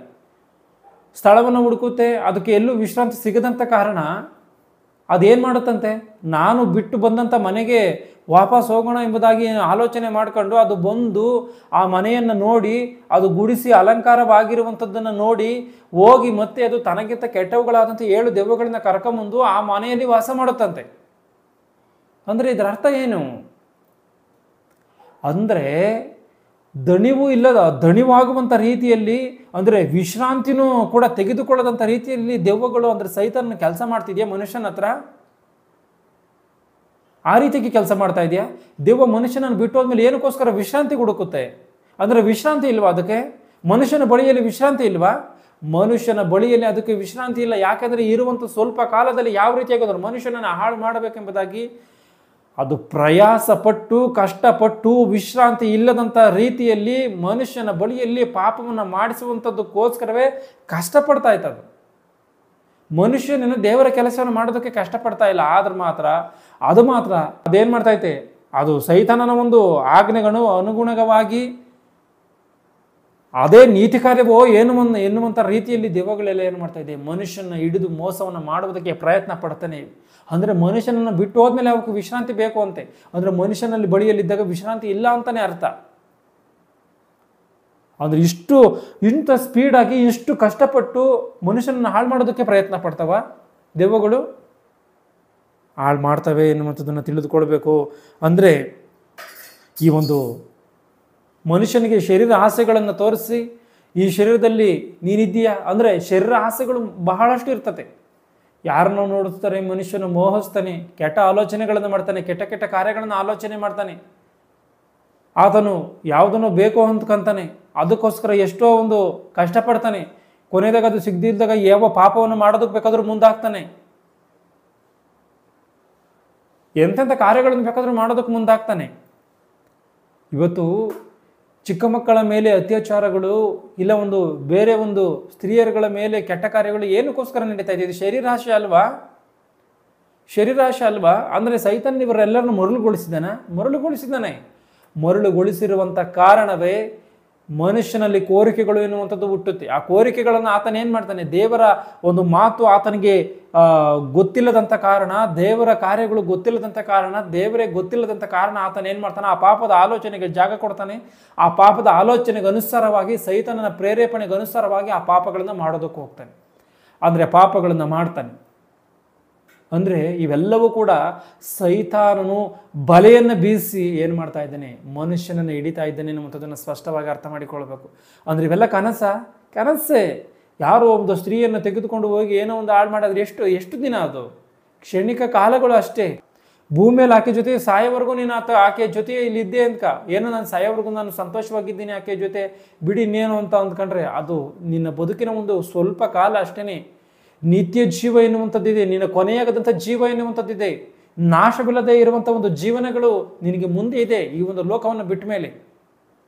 ಅದರಲ್ಲಿ ನೀನು ಆಕೆಯ ಜೊತೆಯಲ್ಲಿ ಸಂತೋಷವಾಗಿರೋದಕ್ಕೆ ಸಾಧ್ಯ ಇಲ್ಲ. ನೀನು ಈ ಭೂಮಿ ಮೇಲೆ ಯಾವುದನ್ನು ಬೇಕು ಅಂತ ಬಯಸಿ ನೀನು ಅದರಲ್ಲಿ ನಾನು ಶಾಶ್ವತವಾಗಿ ಬದುಕಬೇಕು, ಅದರ ಜೊತೆಯಲ್ಲಿ ನಾನು ಶಾಶ್ವತವಾಗಿ ಸುಖವನ್ನು ಅನುಭವಿಸ್ಬೇಕು ಅಂತ ಹೇಳಿ ಅಂದ್ಕೊಂತೀವಿ. ಅದು ಈ ಲೋಕದ ಇರುವಂಥ ಮಟ್ಟಿಗೆ ಅಷ್ಟೇ. ನೀನು ಇನ್ನೊಂದು ಲೋಕಕ್ಕಲ್ಲ, ನಿನಗೆ ಇನ್ನೊಂದು ಲೋಕ ಎನ್ನುವಂಥದ್ದಿದೆ. ಆದರೆ ಆ ಲೋಕದಲ್ಲಿ ನೀನು ಅದು ಯಾವುದನ್ನು ಅನುಭವಿಸುವುದಕ್ಕೆ ಸಾಧ್ಯವಿಲ್ಲ. ಆ ಲೋಕದಲ್ಲಿ ನೀನು ಯಾತನೆಯನ್ನು ಅನುಭವಿಸುವಂಥದ್ದು ಅಷ್ಟೇ. ಚೆನ್ನಾಗಿ ಇದನ್ನು ಅರ್ಥ ಮಾಡಿಕೊಳ್ಬೇಕು. ಅಂದರೆ ಪ್ರಪಂಚದಲ್ಲಿರುವಂಥ ಕೋಟಿ ಮಂದಿಯನ್ನು ಕೂಡ ಸೈತನ ಭ್ರಮೆಪಡಿಸಿದಾನ ಅಂತ ನೋಡೋಕೆ ಭ್ರಮೆಪಡಿಸಿದ್ದಾನೆ. ಎಲ್ಲರೂ ಕೂಡ ಆ ಒಂದು ಆತನ ಭ್ರಮೆಯಲ್ಲೇ ಇದ್ದಾರೆ. ಆತನ ಒಂದು ಗಾಳದೊಳಗೆ ಸಿಕ್ಕಿ ಎಲ್ಲರೂ ಒದ್ದಾಡ್ತಾ ಇದ್ದಾರೆ. ಅವ್ರನ್ನ ಆ ಭ್ರಮೆಯಿಂದ ಹೊರಗೆ ತರಬೇಕಾಗಿರುವಂಥದ್ದು ಯಾರ ಕೆಲಸ? ಈ ಸತ್ಯವನ್ನು ತಿಳಿದುಕೊಂಡಿರುವಂಥ ದೇವರ ಮಕ್ಕಳ ಕೆಲಸವೇ. ಬಿಟ್ಟರೆ ಅವರವರೇ ಕಾಪಾಡ್ಕೊಂಡು ಅವರವರೇ ಬರ್ತಾರೆ ಎನ್ನುವಂಥದ್ದಲ್ಲ. ಎಲ್ಲೋ ಅಂತ ಕೂತ್ಕೊಂಡ್ಬಿಟ್ಟು 4 ಗೋಡೆಗಳ ಮಧ್ಯದಲ್ಲಿ ಕೂತ್ಕೊಂಡು ದೇವರೇ ನೀನು ಅವರನ್ನು ಕಾಪಾಡು, ದೇವರೇ ನೀನು ಇವ್ರನ್ನ ಕಾಪಾಡು ಎಂಬುದಾಗಿ ಹೇಳುವಂಥದ್ದಾದರೆ ನೀನೇನಕ್ಕೆ ಮತ್ತೆ ನಿನ್ನಿಂದ ಏನು ಕೆಲಸ ನಡೆಯುತ್ತೆ? ದೇವರ ಕೆಲಸ. ನೀನೇ ದೇವರಿಗೆ ಕೆಲಸವನ್ನು ಹೇಳ್ತಾ ಇದ್ದೆ, ಬಿಟ್ಟರೆ ನೀನಿಗೆ ದೇವರು ನೇಮಕ ಮಾಡಿರುವಂಥ ಕೆಲಸವನ್ನು ನೀನು ಮಾಡ್ತಾ ಇಲ್ಲ. ಎಫೆಸ 2:10 ಸತ್ಕಾರ್ಯಗಳನ್ನು ಮಾಡುವುದಕ್ಕೋಸ್ಕರವೇ ಹುಟ್ಟಿದ್ದೀವಿ ಎಂಬುದಾಗಿದೆ. ಅಂದರೆ ಯೇಸು ಕ್ರಿಸ್ತನ ಮೂಲಕವಾಗಿ ನಾವೆಲ್ಲರೂ ಹುಟ್ಟುವುದಕ್ಕೆ ಕಾರಣವೇನು? ಸತ್ಕಾರ್ಯಗಳನ್ನು ಮಾಡುವಂಥದ್ದಂತೆ. ಸತ್ಕಾರ್ಯಗಳು ಅಂದರೆ 4 ಗೋಡೆಗಳ ಮಧ್ಯದಲ್ಲಿ ಕೂತ್ಕೊಂಡು 24 ಗಂಟೆ ಪ್ರಾರ್ಥನೆಗಳನ್ನು ಮಾಡುವಂಥದ್ದ? ಪ್ರಾರ್ಥನೆ ಮಾಡುವಂಥದ್ದೇ ತಪ್ಪು ಅಂತ ಹೇಳ್ತಾ ಇಲ್ಲ. ಅಂದರೆ ಅದೇ ಉದ್ಯೋಗ, ಅದೇ ಕೆಲಸವಾಗಬಾರ್ದು. ಯಾವಾಗಲೂ ಬರೀ ಅದನ್ನೇ ಮಾಡಬಾರ್ದು. ನೀನು ಪ್ರಾರ್ಥನೆ ಮಾಡುವಂಥ ಸಮಯದಲ್ಲಿ ಪ್ರಾರ್ಥನೆಯನ್ನು ಮಾಡಬೇಕು. ವಾಕ್ಯವನ್ನು ಹೇಳುವಂಥ ಸಮಯದಲ್ಲಿ ಹೋಗಿ ನೀನು ಪಾಪಿಗಳಿಗೆ ದೇವರ ಮಾತುಗಳನ್ನು ತಿಳಿಸಬೇಕು. ಎಲ್ಲ ಕಾರ್ಯಗಳನ್ನು ಮಾಡಬೇಕು. ಎಲ್ಲ ಕಾರ್ಯಗಳನ್ನು ಮಾಡಿದ್ರೆ ಪರಲೋಕ ಎನ್ನುವಂಥದ್ದು ಬರುತ್ತೆ. ಬಿಟ್ಟರೆ ಯಾವುದೋ ಒಂದು ಕೆಲಸವನ್ನು ಮಾಡಿದ್ರೆ ಖಂಡಿತವಾಗ್ಲೂ ಬರಲ್ಲ. ಯಾಕೆ ಅಂತ ಅಂದರೆ ಯಾಕೆ ನಾವೇ ಈ ಒಂದು ಲೋಕಕ್ಕೆ ನಾವು ಹೊಣೆಗಾರರಾಗಿ ಅವ್ರನ್ನ ಇಂಥ ಒಂದು ಭ್ರಮೆಯಿಂದ ಬಿಡಿಸ್ಬೇಕು ಅಂತ ಅಂದರೆ, ಒಂದ್ಸರಿ 2 ಕೊರಿಂಥ 2:11 ಗಮನಿಸಿ. ಸೈತಾನನ ಯೋಚನೆಗಳನ್ನು ನಾವು ಅರಿಯದವರಲ್ಲವಲ್ಲ ಎಂಬುದಾಗಿದೆ. ಅಂದರೆ ಸೈತಾನನ ಆಲೋಚನೆಗಳನ್ನು ನಾವು ತಿಳಿಯದೇ ಇರುವಂಥವರಲ್ಲವಲ್ಲ ಎಂಬುದಾಗಿದೆ. ಅಂದರೆ ತಿಳಿಯದೇ ಇರುವಂಥವರು ಇದ್ದಾರಾ? ಸೈತಾನನ ಆಲೋಚನೆಗಳನ್ನು ತಿಳಿಯದೇ ಇರುವಂಥವರು ಇದ್ದಾರೆ. ಅವರೇ ಆತನ ಒಂದು ವಶದಲ್ಲಿರುವಂಥವರು, ಆತನ ಒಂದು ಮುಷ್ಟಿಯಲ್ಲಿರುವಂಥವ್ರು, ಆತನ ಒಂದು ಆಳ್ವಿಕೆಯಲ್ಲಿರುವಂಥವರು. ಅಂದರೆ ಅವ್ರಿಗಿದು ಅರ್ಥ ಆಗಲ್ವಾ? ಅರ್ಥ ಆಗಲ್ಲ. ಸೈತಾನ ನಮ್ಮನ್ನು ಆತನ ಆಳ್ತಾ ಇದ್ದಾನೆ, ಸೈತಾನ ನಮ್ಮನ್ನು ವಶ ಮಾಡಿಕೊಂಡಿದ್ದಾನೆ, ನಾವು ಸೈತಾನನ ಆಲೋಚನೆ ಅಂತ ಇದ್ದೀವಿ ಅನ್ನುವಂಥ ಒಂದು ವಿಷಯ ಅವ್ರಿಗೆ ಅರ್ಥವಾಗಲ್ಲ ಅಂತ ನೋಡೋಕೆ ಖಂಡಿತವಾಗ್ಲೂ ಅವ್ರಿಗೆ ಅರ್ಥವೇ ಆಗಲ್ಲ. ಯಾಕೆಂದರೆ ಆ ರೀತಿಯಾಗಿ ಮರುಳುಗೊಳಿಸಿರ್ತಾನೆ ಅವ್ರನ್ನ. ಯಾವುದೇ ಇದನ್ನು ಒಂದು ವೇಳೆ ತಿಳಿಸಿದ್ರೂ ಕೂಡ ಅವ್ರು ಮಾರ್ಪಡುವಂಥದ್ದು ಕಷ್ಟ. ಅವ್ರು ಮಾರ್ಪಡ್ತಾರೋ ಬಿಡ್ತಾರೋ ಹೇಳ್ಬೇಕಾಗಿರುವಂಥದ್ದು ಪ್ರತಿಯೊಬ್ಬರ ಒಂದು ಕ್ರೈಸ್ತರ ಜವಾಬ್ದಾರಿಯಾಗಿದೆ ಅನ್ನುವಂಥದ್ದನ್ನು ಮರಿಬಾರ್ದು ಯಾರನ್ನ. ಯಾಕೆ ಅಂತಂದರೆ ದೇವರು ಯೆರೆಮೀಯನಿಗೆ ಒಂದು ಸಾರಿ ಹೇಳ್ತಾರೆ, ಯೆರೆಮೀಯನಿಗೆ ದೇವರು ನೀನು ಹೋಗಿ ನೀನು ಇವರೆಲ್ಲರಿಗೂ ಕೂಡ ನನ್ನ ಮಾತುಗಳನ್ನು ಹೇಳಬೇಕು, ನೀನು ಅವರಿಗೆ ಭಯಪಟ್ಟು ನೀನು ಕಂಗೆಡಬೇಡ, ನೀನು ಕಂಗೆಡುವಂಥದ್ದಾದರೆ ನಾನು ಅವರ ಮುಂದೆ ನಿನ್ನನ್ನು ಕಂಗೆಡಿಸ್ತೀನಿ. ಅಂದ್ರೆ ನೀನು ಆ ಜನಗಳನ್ನು ನೋಡಿ ನೀನು ಭಯಪಡುವಂಥದ್ದಾದರೆ ನಿನಗೆ ಅವರೆಲ್ಲರ ಮುಂದೆ ನಾಚಿಕೆ ಆಗಬೇಕು, ಆ ರೀತಿಯಾಗಿ ನಾನೇ ಮಾಡ್ತೀನಿ. ಆದ್ದರಿಂದ ನೀನು ಧೈರ್ಯವಾಗಿ ಹೋಗಿ ನನ್ನ ಮಾತುಗಳನ್ನು ಹೇಳು, ಯಾರು ನಿನ್ನನ್ನೇನು ಮಾಡೋಕ್ಕಾಗೋದಿಲ್ಲ ಎಂಬುದಾಗಿ. ಯಾಕೆ ಅಂತ ನೋಡುವಾಗ ಯೆರೆಮೀಯನೇ ಒಂದು ಮಾತನ್ನು ಹೇಳ್ತಾನೆ, ನಾನಾದರೂ ಏನು ಮಾಡ್ತಾ ಇದ್ದೀನಿ, ಈ ಜನಗಳನ್ನು ನೋಡಿ ನಾನು ಭಯಪಡ್ತಾ ಇದ್ದೀನಿ, ಆದರೆ ದೇವರು ಸರ್ವಶಕ್ತನಾಗಿ ನನ್ನ ಹಿಂದೆ ಇದ್ದಾನೆ ಅಂತಾನ. ಅಂದರೆ ದೇವರು ಸರ್ವಶಕ್ತನಾಗಿ ಸತ್ಯವನ್ನು ಹೇಳುವಂಥವರ ಹಿಂದೆ ಇರ್ತಾನ, ಖಂಡಿತವಾಗ್ಲೂ ಇರ್ತಾನೆ. ಆತನು ಹೇಳಿದಂಥ ಮಾತು ಯಾವುದೇ ಕಾರಣಕ್ಕೂ ಸುಳ್ಳಲ್ಲ. ಆತನು ಹೇಳಿರುವಂಥ ಮಾತು ಯಾವುದೇ ಕಾರಣಕ್ಕೂ ಸುಳ್ಳು ಆಗುವಂಥದ್ದಕ್ಕೆ ಸಾಧ್ಯವೇ ಇಲ್ಲವೇ ಇಲ್ಲ. ಅಂದ್ರೆ ದೇವರ ಮಾತು ಎಲ್ಲವೂ ನಿಜವೇ ಆಗಿರುವಂಥ ಕಾರಣ ನಾವೇನೋ ಒಂದು ಯಾರಿಗೋ ಪಾಪಿಗಳಿಗೆ ಒಂದು ಸತ್ಯವನ್ನು ಹೇಳೋದಕ್ಕೆ ಹೋದಾಗ ದೇವರು ನಮ್ಮನ್ನು ಕಾಪಾಡ್ತಾನೆ. ನಾವಾದ್ದರಿಂದ ಎಚ್ಚರಿಕೆಯಿಂದ ದೇವರ ಮಾತುಗಳನ್ನು ತಿಳಿದುಕೊಂಡು ಹೋಗಿ ಎಚ್ಚರಿಕೆಯಿಂದ ಹೇಳ್ಬೇಕು. ಮತ್ತು ದೇವರ ವಾಕ್ಯದಲ್ಲಿ ಇರುವಂಥ ಮಾತುಗಳನ್ನೇ ಹೇಳ್ಬೇಕು, ಬಿಟ್ಟರೆ ಕಥೆಗಳನ್ನು ಹೇಳುವಂಥದ್ದಲ್ಲ. ಅಂದರೆ ಈ ಒಂದು ಕನಸಿನ ಪ್ರಪಂಚದಲ್ಲಿರುವಂಥವ್ರನ್ನ ಬಿಡಿಸ್ಬೇಕು ಅಂದ್ರೆ ದೇವರ ಕೈಯಿಂದ ಮಾತ್ರವೇ ಸಾಧ್ಯ. ಅಂದರೆ ದೇವರ ಮಾತುಗಳನ್ನು ಹೇಳಿದ್ರೆ ಮಾತ್ರವೇ ಅವನು ಮಾರ್ಪಡೋದಕ್ಕೆ ಸಾಧ್ಯ, ಸತ್ಯವನ್ನು ತಿಳ್ಕೊಳ್ಳೋದಕ್ಕೆ ಸಾಧ್ಯ. ಇದು ಪ್ರತಿಯೊಬ್ಬ ಕ್ರೈಸ್ತರ ಜವಾಬ್ದಾರಿ ಎನ್ನುವಂಥದ್ದನ್ನು ಮರಿಬಾರ್ದು. ಯಾಕೆ ಅಂತ ಅಂದರೆ ಈ ಒಂದು ಅನುಭವಿಸ್ತಿರುವಂಥ ಲೋಕ ಎನ್ನುವಂಥದ್ದು ಶಾಶ್ವತವಾಗಿ ಇಲ್ಲದೇ ಇರುವಂಥ ಕಾರಣವೇ ಮನುಷ್ಯನ ಇದನ್ನು ನೋಡ್ತಿರುವಂಥ ಕಾರಣವೇ ಧೈರ್ಯವಾಗಿ ಇದನ್ನು ಹೇಳ್ಬೋದು. ಯಾಕೆಂದರೆ ಈ ಲೋಕವನ್ನು ಪರಿಪಾಲನೆ ಮಾಡಿರುವಂಥ 4 ಮಹಾ ಸಾಮ್ರಾಜ್ಯಗಳಿವೆ. ಆ ಸಾಮ್ರಾಜ್ಯಗಳಲ್ಲಿ ಚಕ್ರವರ್ತಿಗಳಿದ್ದಾರೆ. ಅವ್ರು ಯಾರಾದರೂ ಕೂಡ ಈ ಪ್ರಪಂಚವನ್ನೇ ಸ್ವಾಧೀನ ಮಾಡ್ಕೋಬೇಕು ಎನ್ನುವಂಥ ಒಂದು ಆಲೋಚನೆಗಳಿಂದ ಆಳ್ವಿಕೆ ಮಾಡಿ ಅವ್ರು ಯಾರಾದರೂ ಈ ಪ್ರಪಂಚವನ್ನು ತೆಗೆದುಕೊಂಡು ಹೋಗಿದ್ದಾರಾ? ಒಂದು ರಾಗಿ ಕಾಳನ್ನು ಕೂಡ ತೆಗೆದುಕೊಂಡು ಹೋಗೋದಕ್ಕೆ ಯಾರ ಕೈಲೂ ಆಗಿಲ್ಲ, ಆಗೋದೂ ಇಲ್ಲ. ಇದನ್ನು ತೋರಿಸಿನಾದರೂ ಮನುಷ್ಯನ ಏನು ಮಾಡ್ಬೋದು? ಇವತ್ತು ಹೇಳ್ಬೋದು ಇವೆಲ್ಲವೂ ಕೂಡ ನಶ್ವರ, ಇದರಲ್ಲಿ ಏನೂ ಇಲ್ಲ. ಅಂದರೆ ಈ ಭೂಮಿ ಮೇಲೆ ನೀನು ಜೀವದೊಂದಿಗೆ ಇರುವವರೆಗೆ ದೇವರ ಕೆಲಸವನ್ನು ಎಷ್ಟರ ಮಟ್ಟಿಗೆ ಮಾಡ್ತೀವೋ ಅದೇ ಶಾಶ್ವತವಾದಂಥದ್ದು ಎನ್ನುವಂಥದ್ದನ್ನು. ಅಂದರೆ ಈ ಭೂಮಿ ಮೇಲೆ ನಾವು ನಡೆಸಿರುವಂಥ ನೀತಿ ಕಾರ್ಯಗಳು ನಮ್ಮ ಜೊತೆಯಲ್ಲಿ ಬರುತ್ತಂತೆ. ಅಂದರೆ ನಮ್ಮ ಜೊತೆಯಲ್ಲಿ ಬರುವಂಥದ್ದು ಈ ಲೋಕದಲ್ಲಿ ಯಾವ ಭೌತಿಕವಾದಂಥದ್ದು ಕೂಡ ಜೊತೆಯಲ್ಲಿ ಬರಲ್ಲ. ನಾವು ಮಾಡಿದಂಥ ಸತ್ಕಾರ್ಯಗಳು ನಮ್ಮ ಹಿಂದೆ ಬರುತ್ತಂತೆ. ನಾವು ಮಾಡಿದಂಥ ಸತ್ಕ್ರಿಯೆಗಳು ದೇವರಿಗೋಸ್ಕರ ಬದುಕಿರುವಂಥ ರೀತಿಗಳು ಏನಿದೆಯೋ ಅದು ನಮ್ಮ ಜೊತೆಯಲ್ಲಿ ಇನ್ನೊಂದು ಲೋಕದವರೆಗೂ ಬರುತ್ತಂತೆ. ಅಂದರೆ ಇದರ ಅರ್ಥ ಏನು ಅಂತೇಳಿ ನೋಡುವಾಗ ಈ ಲೋಕದ ಮೇಲೆ ನಾವು ಈ ಲೋಕದಲ್ಲಿ ಯಾವ ರೀತಿಯಾಗಿ ನೀತಿಯಿಂದ ಬದುಕಿದ್ದೀವೋ ಅವೆಲ್ಲವನ್ನು ದೇವರು ಲೆಕ್ಕ ತೆಗೆದುಕೊಳ್ತಾನೆ. ನಮಗೆ ಪರಲೋಕದಲ್ಲಿ ಯಾವ ಒಂದು ಉನ್ನತವಾದ ಸ್ಥಿತಿಯನ್ನು ಕೊಡಬೇಕೋ ಅದನ್ನು ಕೊಡ್ತಾನೆ. ಅದೇ ಈ ಮಾತಿನ ಅರ್ಥ. ಆದ್ದರಿಂದ ಸ್ಪಷ್ಟವಾಗಿ ಅರ್ಥ ಮಾಡಿಕೊಳ್ಬೇಕು. ಅಬ್ರಹಾಮನಿಗೆ ದೇವರು ಒಂದು ದೇಶವನ್ನೇ ಕೊಟ್ಟರು. ಆ ಒಂದು ದೇಶವನ್ನೇ ಕೊಟ್ಟರು. ಆತನೇನು ಮಾಡಿದ್ದಾನೆ? ಇವತ್ತು ನಾವು ಭೌತಿಕವಾಗಿ ಒಂದು ಹಳ್ಳಿಯ ಜನಗಳನ್ನು ಒಂದು ಆಲೋಚನೆ ಮಾಡುವಂಥದ್ದಾದರೆ ಕೆಲವರು ಅಲ್ಲಿ ಒಂದು ಜಮೀನುಗಳು ಇಲ್ಲಿ ಒಂದು ಜಮೀನುಗಳನ್ನು ತೆಗೆದುಕೊಳ್ತಾರೆ. ಎಲ್ಲೋ ಜಮೀನುಗಳು ತೆಗೆದುಕೊಂಡಂಥ ಸಮಯದಲ್ಲಿ ಅವ್ರು ಏನು ಮಾಡ್ತಾರೆ, ಆ ಒಂದು ಜಮೀನಲ್ಲಿ ಮೊದಲು ಹೋಗಿ ಏನು ಮಾಡ್ತಾರೆ, ಒಂದು ಮನೆಯನ್ನು ಕಟ್ಟಿಬಿಡ್ತಾರೆ. ನಾವು ಅಲ್ಲೇ ವಾಸ ಮಾಡೋಣ ಎಂಬುದಾಗಿ. ಯಾಕೆಂದರೆ ದೊಡ್ಡ ಒಂದು ಜಮೀನಿದೆ, ಅದಕ್ಕೋಸ್ಕರ ನಾವು ಅಲ್ಲೇ ವಾಸ ಮಾಡಿಕೊಳ್ಳೋಣ ಎಂಬುದಾಗಿ. ಇದು ಹಳ್ಳಿಯ ಒಂದು ಜಾಗಗಳಲ್ಲಿ ಸ್ಪಷ್ಟವಾಗಿ ನೋಡ್ಬೋದು. ಜಮೀನುಗಳಲ್ಲೇ ಮನೆಗಳನ್ನು ಕಟ್ಟಿಕೊಂಡಿರುವಂಥವ್ರು. ಅಂದರೆ ಚಿಕ್ಕ ಚಿಕ್ಕ ಜಮೀನುಗಳನ್ನು ಇಟ್ಟುಕೊಂಡಿರುವಂಥವ್ರೆ ಮೊದಲು ಹೋಗಿ ನಾವು ಅಲ್ಲಿ ದೊಡ್ಡ ಒಂದು ಮನೆಯನ್ನು ಕಟ್ಟಿ ಚೆನ್ನಾಗಿ ಮನೆಯನ್ನು ಕಟ್ಟಿ ನಾವು ಅಲ್ಲಿ ವಾಸ ಮಾಡೋಣ, ಅಲ್ಲಿ ಜಮೀನು ಹತ್ರ ನೀರನ್ನು ಎನ್ನುವಂತಾಗಿ ಆಲೋಚನೆಯನ್ನು ಮಾಡ್ತಾರೆ. ಆದರೆ ದೇವರು ಅಬ್ರಹಾಮನಿಗೆ ಒಂದು ದೇಶವನ್ನೇ ಕೊಟ್ಟಿದ್ದಾರೆ. ಆತನು ಇನ್ನೆಂಥ ಒಂದು ದೊಡ್ಡ ಮನೆಯನ್ನು ಕಟ್ಟಬೇಕು, ಚಿಕ್ಕ ಎಕರೆಗಳನ್ನು ಜಮೀನುಗಳು ಇಟ್ಕೊಂಡೆ ದೊಡ್ಡ ಒಂದು ಮನೆಯನ್ನು ಕಟ್ಟುವಂಥದ್ದು. ಆದರೆ ಒಂದು ದೇಶವನ್ನು ದೇವರು ಅಬ್ರಹಾಮನಿಗೆ ಕೊಟ್ಟರೆ ಆತನ ಎಂಥ ದೊಡ್ಡ ಅಪಾರ್ಟ್ಮೆಂಟನ್ನು ಕಟ್ಟಬೇಕು ಆಲೋಚನೆ ಮಾಡಿ ನೋಡಿ. ಆದರೆ ಆತನ ಅಪಾರ್ಟ್ಮೆಂಟನ್ನು ಕಟ್ಟಿಲ್ಲ, ಯಾವೊಂದು ಮನೆಯನ್ನು ಕಟ್ಟಿಲ್ಲ, ಆತನು ಡೇರೆಗಳಲ್ಲಿ ವಾಸ ಮಾಡಿದ್ದಾನೆ. ಅಂದರೆ ಏನಕ್ಕೋಸ್ಕರ ಆತನು ಗುಡಿಸಲುಗಳಲ್ಲಿ ವಾಸ ಮಾಡಬೇಕಾಗಿತ್ತು. ಇಸಾಕನು, ಆತನ ಮಗನಾದ ಇಸಾಕನು ಕೂಡ ಇವರೆಲ್ಲ ಡೇರೆಗಳಲ್ಲಿ ವಾಸ ಮಾಡಿದ್ದಾರೆ. ಅಂದರೆ ಇವರಿಗೆ ಸ್ಪಷ್ಟವಾಗಿ ಗೊತ್ತಿದೆ ಆ ಲೋಕ ಎನ್ನುವಂಥದ್ದು ಶಾಶ್ವತವಾದಂಥದ್ದು, ಈ ಲೋಕ ಎನ್ನುವಂಥದ್ದು ಇದು ಕೇವಲ ಕ್ಷಣಿಕವಾದಂಥದ್ದು, ಕನಸೋ ಎನ್ನುವಂಥ ರೀತಿಯಲ್ಲಿ ಇರುವಂಥದ್ದು, ಇದು ಅಶಾಶ್ವತವಾದಂಥದ್ದು. ಇಲ್ಲಿ ದೊಡ್ಡ ಬಿಲ್ಡಿಂಗನ್ನು ಕಟ್ಟಿದ್ರೂ ಕೂಡ ನಾನು ಬಿಟ್ಟು ಹೋಗ್ಬೇಕು, ಇಲ್ಲಿ ಕಟ್ಟಿದ್ರೂ ಕೂಡ ಬಿಟ್ಟು ಹೋಗ್ಬೇಕು. ಇಲ್ಲಿ ಈ ದೇಶವನ್ನು ದೇವರು ನನಗೆ ಕೊಟ್ಟಿದ್ದಾನೆ, ಒಂದು ವೇಳೆ ನಾನು ಇದರ ತುಂಬ ಏನೋ ಒಂದು ಸಾಧನೆ ಮಾಡಬೇಕು ಅಂತುವಂಥದ್ದಾದರೆ ಅದೆಲ್ಲ ಸಾಧನೆ ಮಾಡಿದ್ರೆ ಅವೆಲ್ಲವನ್ನೂ ಕೂಡ ಬಿಟ್ಟು ಹೋಗಬೇಕು ಎನ್ನುವಂಥ ಆಲೋಚನೆ ಇರುವಂಥ ಕಾರಣವೇ ಆತನ ಏನು ಮಾಡಿದ್ದಾನೆ, ಇವ್ಯಾವುಗಳ ಒಂದು ಸೊತ್ತಿನ ಮೇಲೆ ಆಗಿರ್ಬೋದು, ಆತನ ಈ ಒಂದು ದೇಶದ ಮೇಲೆ ಭೂಮಿಯ ಮೇಲೆ ಆಗಿರ್ಬೋದು, ಅದರ ಮೇಲೆ ಆಸೆ ಇಟ್ಕೊಂಡಿಲ್ಲ.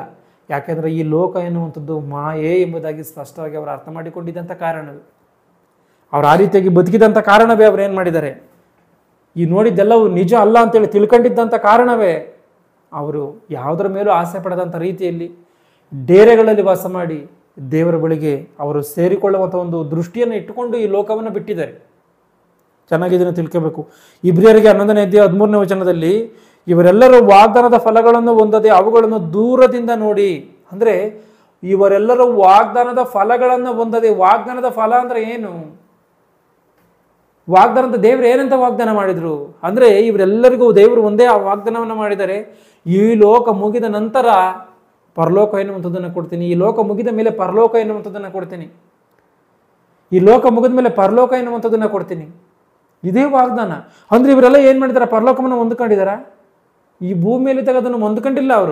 ಅವರೆಲ್ಲ ಏನು ಮಾಡಿದಾರಂತೆ, ಇವರೆಲ್ಲರೂ ವಾಗ್ದಾನದ ಫಲಗಳನ್ನು ಹೊಂದದೆ ಪರಲೋಕಕ್ಕೆ ಹೋಗದೆ ಅವುಗಳನ್ನು ದೂರದಿಂದ ನೋಡಿದ್ದಾರೆ. ಅಂದರೆ ಇವರೆಲ್ಲರೂ ಏನು ಮಾಡಿದ್ದಾರೆ ಅಂದರೆ ದೇವರು ಪರಲೋಕವನ್ನು ಕೊಡ್ತೀನಿ ಎಂಬುದಾಗಿ ಆತನು ಹೇಳಿದ್ದಾನೆ. ಖಂಡಿತವಾಗ್ಲೂ ಆತನು ಕೊಟ್ಟೇ ಕೊಡ್ತಾನೆ, ಆ ಮಹಾಲೋಕವನ್ನು ಕೊಟ್ಟೇ ಕೊಡ್ತಾನೆ ಅಂತ ಹೇಳಿ ಅದನ್ನು ದೂರದಿಂದ, ಅಂದರೆ ನಾವು ಸತ್ತ ಮೇಲೆ ಅಲ್ಲಿ ಖಂಡಿತವಾಗ್ಲೂ ಸೇರ್ತೀವಿ ಅಂತ ಹೇಳಿ ಈ ಭೂಮಿ ಮೇಲೆ ಇದ್ದಾಗಲೇ ಅವರು ಆಲೋಚನೆ ಮಾಡಿ ಉಲ್ಲಾಸದೊಡನೆ ವಂದಿಸಿ ನಂಬಿಕೆಯುಳ್ಳವರಾಗಿ ಮೃತರಾದರು. ನಂಬಿಕೆಯಿಂದ ಇದ್ದುಕೊಂಡು ಪರಲೋಕ ಎನ್ನುವಂಥದ್ದನ್ನು ದೇವರು ಕೊಡ್ತಾನೆ, ಆ ಮಹಾಲೋಕ ಎನ್ನುವಂಥದ್ದನ್ನು ದೇವರು ಕೊಡ್ತಾನೆ ಎನ್ನುವಂಥ ರೀತಿಯಲ್ಲಿ ಇವರು ನಂಬಿಕೆಯಿಂದ ಅವರೇನಾಗಿದ್ದಾರೆ ಅಂತ ಲೋಕವನ್ನು ಬಿಟ್ಟಿದ್ದಾರಂತೆ. ಅಪನಂಬಿಗಸ್ಥರಾಗಿ ಲೋಕವನ್ನು ಬಿಟ್ಟಿಲ್ಲ.